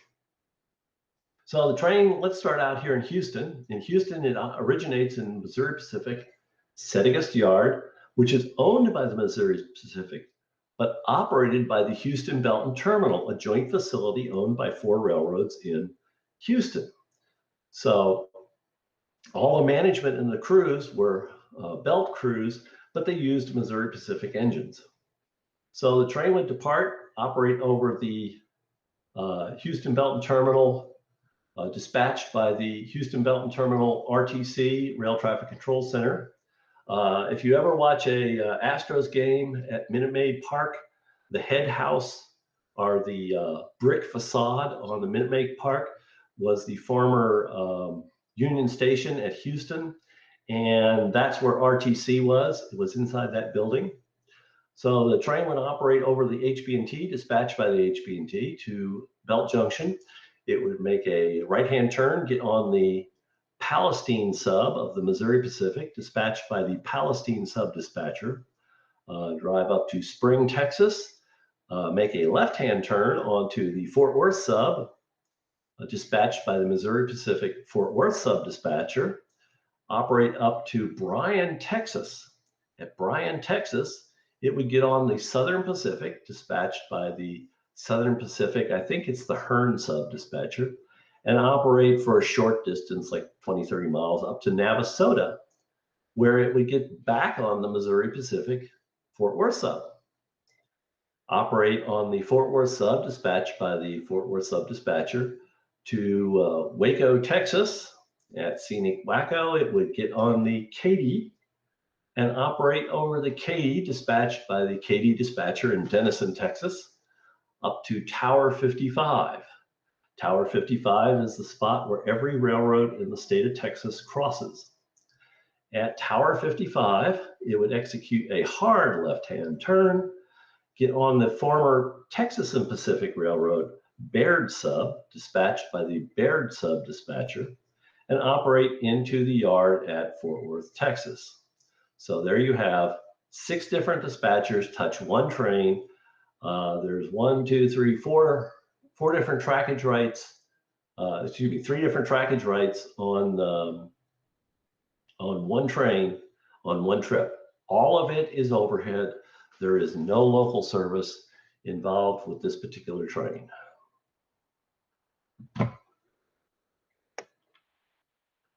This is a little bit more modelable. The next 2 examples are going to be a little bit more modelable in size. This is Pine Bluff, Arkansas. The Cotton Belt and the Missouri Pacific both had main lines through Pine Bluff, Arkansas. The yards were over off to the right-hand side of this picture. The Cotton Belt came on this dashed line right away, and then on the left-hand end crossed with a diamond the Missouri Pacific main line and continued on to Texarkana. The Missouri Pacific came through on this right away here. Well, the city of Pine Bluff decided that they did not want 2 railroads operating a block apart through downtown. These right-of-ways were on medians through on streets, so they were right out there in the middle of the street. They didn't like that, so they negotiated a deal with the 2 railroads to consolidate the 2 main lines into 1 main line. And the Missouri Pacific main line was chosen. Missouri Pacific agreed to give trackage rights because that way it gave them control. They got to dispatch it. The SP agreed to give up control because it allowed them to abandon what was left of their line to Little Rock. So they got to get rid of that trackage. To the left-hand side, about 3 or 4 miles, was a little industrial lead.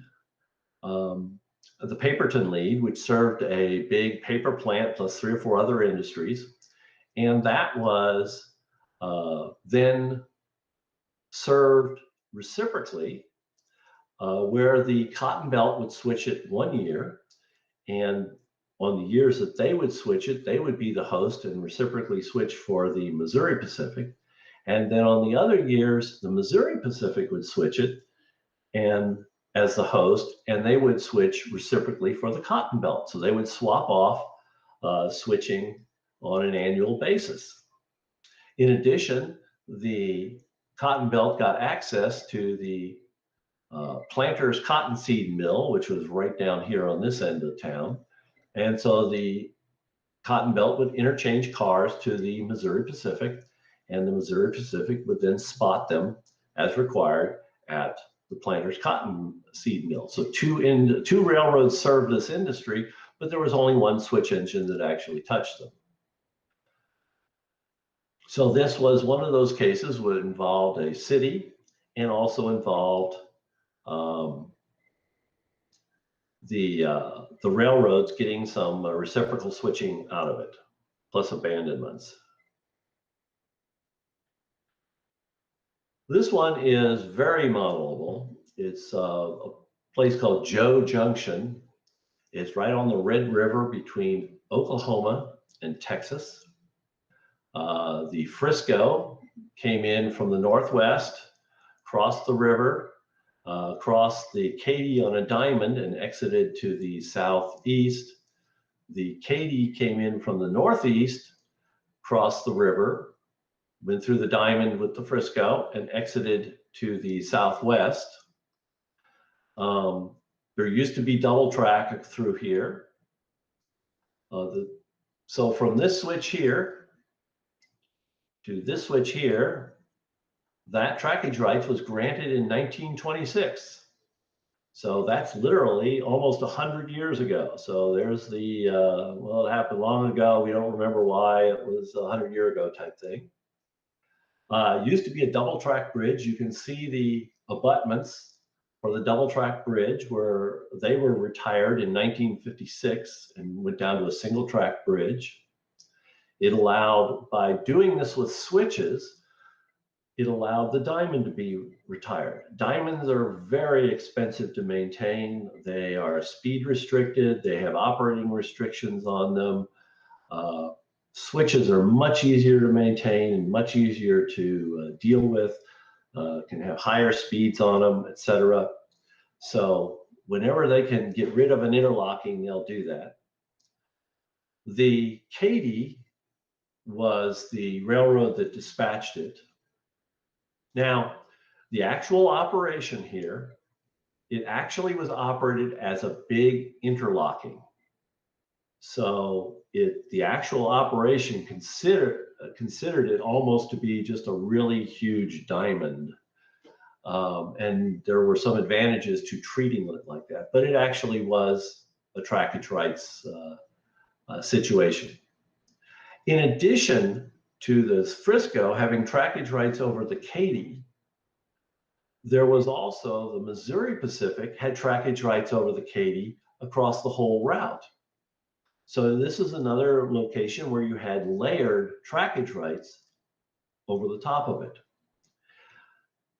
Also, south of the bridge, the Red River, if you follow it to the left, there's Lake Texoma there, and of your railroad being the tenant as opposed to the host. That would be very easy to do on this. This whole thing is basically like a half mile to less than a mile distant. So that would only be 20, 30 feet in HO, very modelable. So in summary, we talked about trackage rights. You have to have a host railroad and you have to have a tenant railroad. The host railroad owns the track, maintains the track, dispatches the track. The tenant railroad operates over the host on using its own trains, and it provides the engines, the cars, the crews. All of the cars in the train belong to the tenant railroad, and so the host railroad does not know what's on the train on a trackage rights train. It can be overhead, where the trains just operate through, or it can be operated as with local business, which is much rarer. There is a contract that controls the whole operation. There is communication between the tenant railroad and the host railroad as far as what trains are going to be operated on the host railroad. There aren't surprises. If a surprise train shows up on at the junction and the host railroad doesn't know about it, it just sits there until the tenant railroad can give the federally required train sheet information to the host, and the host railroad can get orders or bulletins or whatever, get the authorities to the train.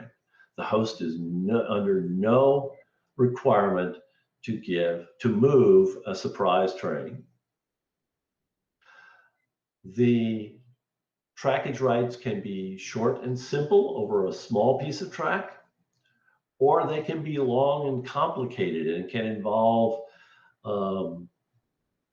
multiple railroads, multiple pieces of trackage rights. There are some trains that we have that operate over multiple instances of trackage rights over a 1,000-mile run. Might hit the BNSF, the UP train might hit the BNSF, or the BNSF train might hit the UP track in 3 or 4 locations.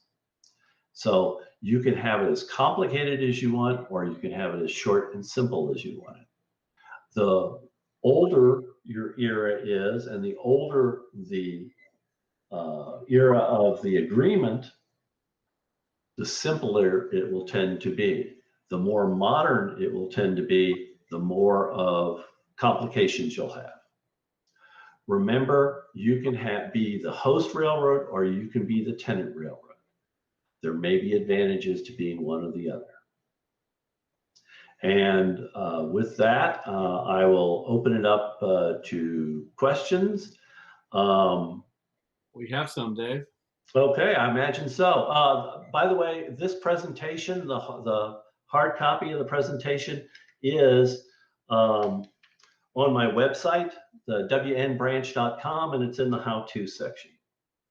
Fantastic, fantastic. Well, comments on both YouTube and Facebook indicate that quite a number of people really enjoyed this. I have to admit to you, at one point I was getting a headache, particularly with the Houston to Fort Worth thing. So if your goal was to make me a little bit like overwhelmed, you did it. Trust me, I had to have lots of warm personal conversations with the other railroads on a daily basis. I'm sure. That's true. Yes. In fact, a couple of our questions kind of are about those sort of things. Yeah, one question was, do it just seems so potentially not complicated, but sort of fraught with potential issues and problems.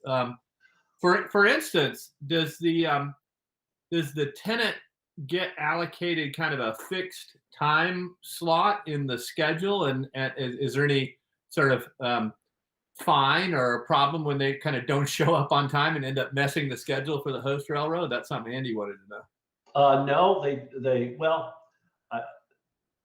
typically no. That basically they can, once again, it depends on the agreement. They can show up whenever they show up, but they normally will give like I say, they're giving the host railroad ETAs on when they're going to get there. Yeah. So this is on the closer to when they get there, the better handling they will get. If they fall out of their, if they say I'm going to be there at 3 o'clock and they don't show up till 10 o'clock, then they may not get handled as well. Right. So the But incentive. there's no fine there's no monetary penalty. Okay. You mentioned that trackage rights are often structured around ton mileage, car mileage, things like that. Is there a limit? What happens when the sort of tenant railroads business keeps growing and they want more and more access, that sort of thing? It depends. Once again, depends on the agreement. But typically, if a tenant railroad's business just suddenly triples and goes absolutely berserk, the host railroad may come back to them and say, hey, when you negotiated this, you were running 3 trains a day. You're now running 4 trains a day. So we want to renegotiate.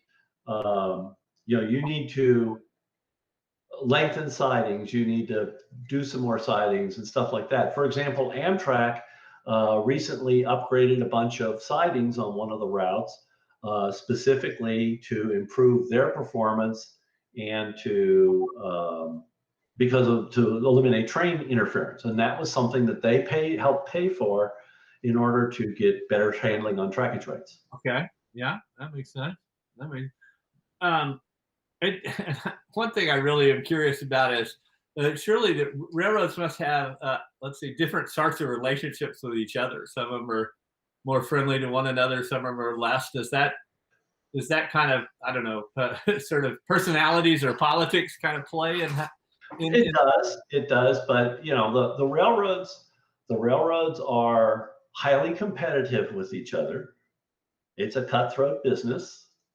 Like I said, your bridge burned down, too bad, so sad. But if you call me and say, hey, I need emergency detour, I will see what I can do to do. The railroads will cooperate with each other, but they're very highly competitive. For example, the Burlington Northern, the BNSF, has officials in the UP Harriman Dispatching Center, and the UP has officials in the BNSF Dispatching Center in Fort Worth, specifically to handle, so they have somebody on the ground that can discuss with that. And there are locations where the 2 railroads have co-located dispatching centers so that they can work out on, it's much easier to be face-to-face and work something out rather than yelling over the phone. No, that's interesting. But so they work with each other, they cooperate, but they are cutthroat competitors. Do railroads end up suing each other? Is there a lot of litigation around these? Oh, railroads have huge legal departments. Yeah. But on a day-to-day basis, guys like you are really probably more inclined to try to figure out how to fix these problems. Yes. And they will do things like there are these restrictions. For example, there was a restriction where the railroads had trackage rights up to a river, and both railroads had a bridge over the river, and both railroads had trackage rights, or one railroad had trackage rights on the other railroad on either side of the river, but not on both bridges. So it was the host railroad was absolutely adamant that the tenant railroad was not going to operate over their bridge over that river. And whenever the train would get up there, it would have to get back on its own track, go across the river, and then if it needed to come back on, it could do it on the other side of the river. But by gosh, they were not going to operate across that bridge. Do these kinds of arrangements, are they relevant? Do they pertain to the international crossings, either into Canada or into Mexico? Or yes, the border crossings vary. For example, in Brownsville, Texas, the U.S. railroads go into Mexico. At Laredo, the U.S. railroads meet in the middle, and the railroads meet at the middle. In other words, they pull the train on the bridge and stop it in the middle of the bridge, and then they change crews. And at El Paso, the U.S. railroads would go into Juarez and deliver there. So it just depends. And in Canada, the U.S. crews may operate a short distance into Canada, or other places the Canadian crews may operate a short distance into the UP. It just depends a little bit. Well, this is something that always confuses me, but a lot of motive power, I think, is, at least on transcontinental routes, is kind of in pool service now, isn't it? There's a lot of run through agreements. Yeah. Are the crews sticking with those power units, or are they sort of handing off the unit too? Typically they hand off at the interchange point. They hand off the power, and the train is interchanged. Okay. And the crews will typically change. Now, the exact point that all that happens it may vary, but typically that's what's happening, is that the power and the crew goes through, and the crew changes, and the power and the cars go through. Okay. Yeah. Well, I guess the take-home message I got out of this today was, on my model railroad, I want to have trackage rights agreements so that I can run a train over the line that has a different name. Not typically a good reason to have a lot of interchange or switching, unless I could come up with my story. But maybe so I could put a different road name over my line. And that's right, and that's why I gave that little map of the little switching area where there were the red and the blue railroad. Yeah. That would be a wonderful little scene to model. Sure. And you could have something like that and have a perfect excuse to do any number of operating schemes on that one little area. That was awesome. I could ask you a bunch more questions, but I think we're just about out of time here. So, Dave, thank you so much for sharing your knowledge with us today. Well, thank you for having me. Always great to get the perspective of a real railroader. So thank you. Thanks again, and we'll talk to you soon, all right? Thank you. Bye-bye.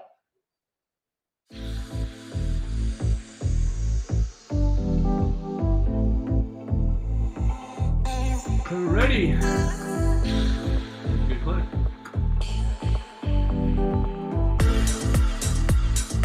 So what did we do in this halftime show? I don't know, wasn't even aware of it.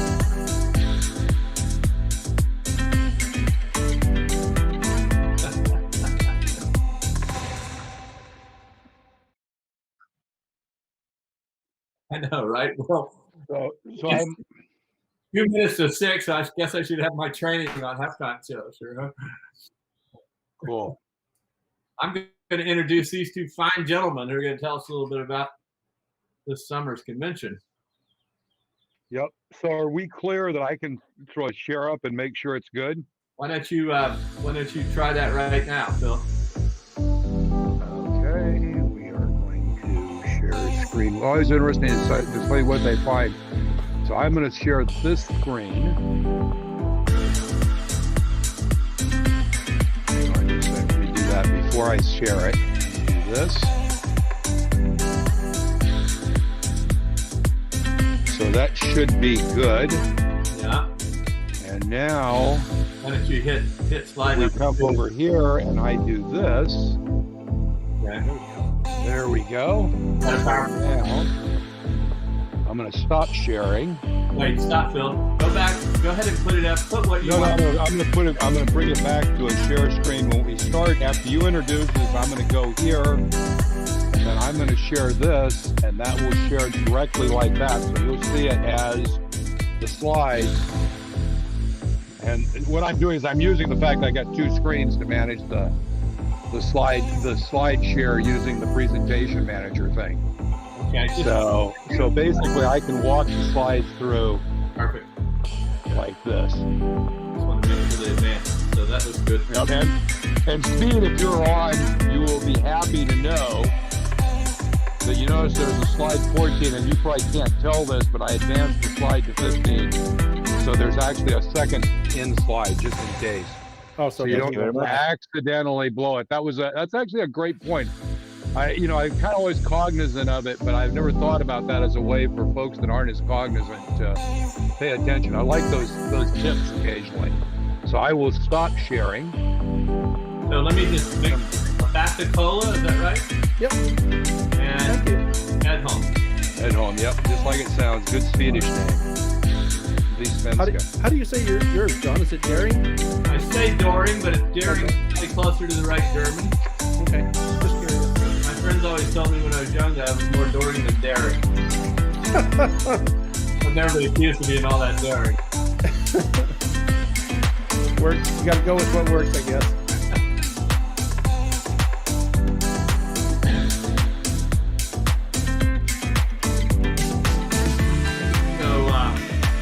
When we go live, how much time, how do we manage the time? What happens after these guys are through?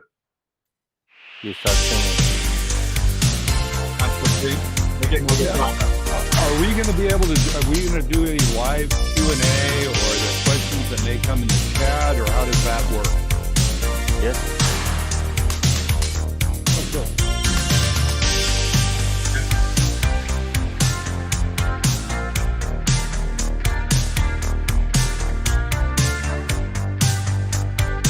So this could take the hour. Yeah, our talk is probably no more than about 10 or 15 minutes. 15 minutes maybe at the most. I would hope. Maybe 20. That's what I had in my mind was somewhere like 15 minutes. What questions count, really? Yeah, it's really more questions.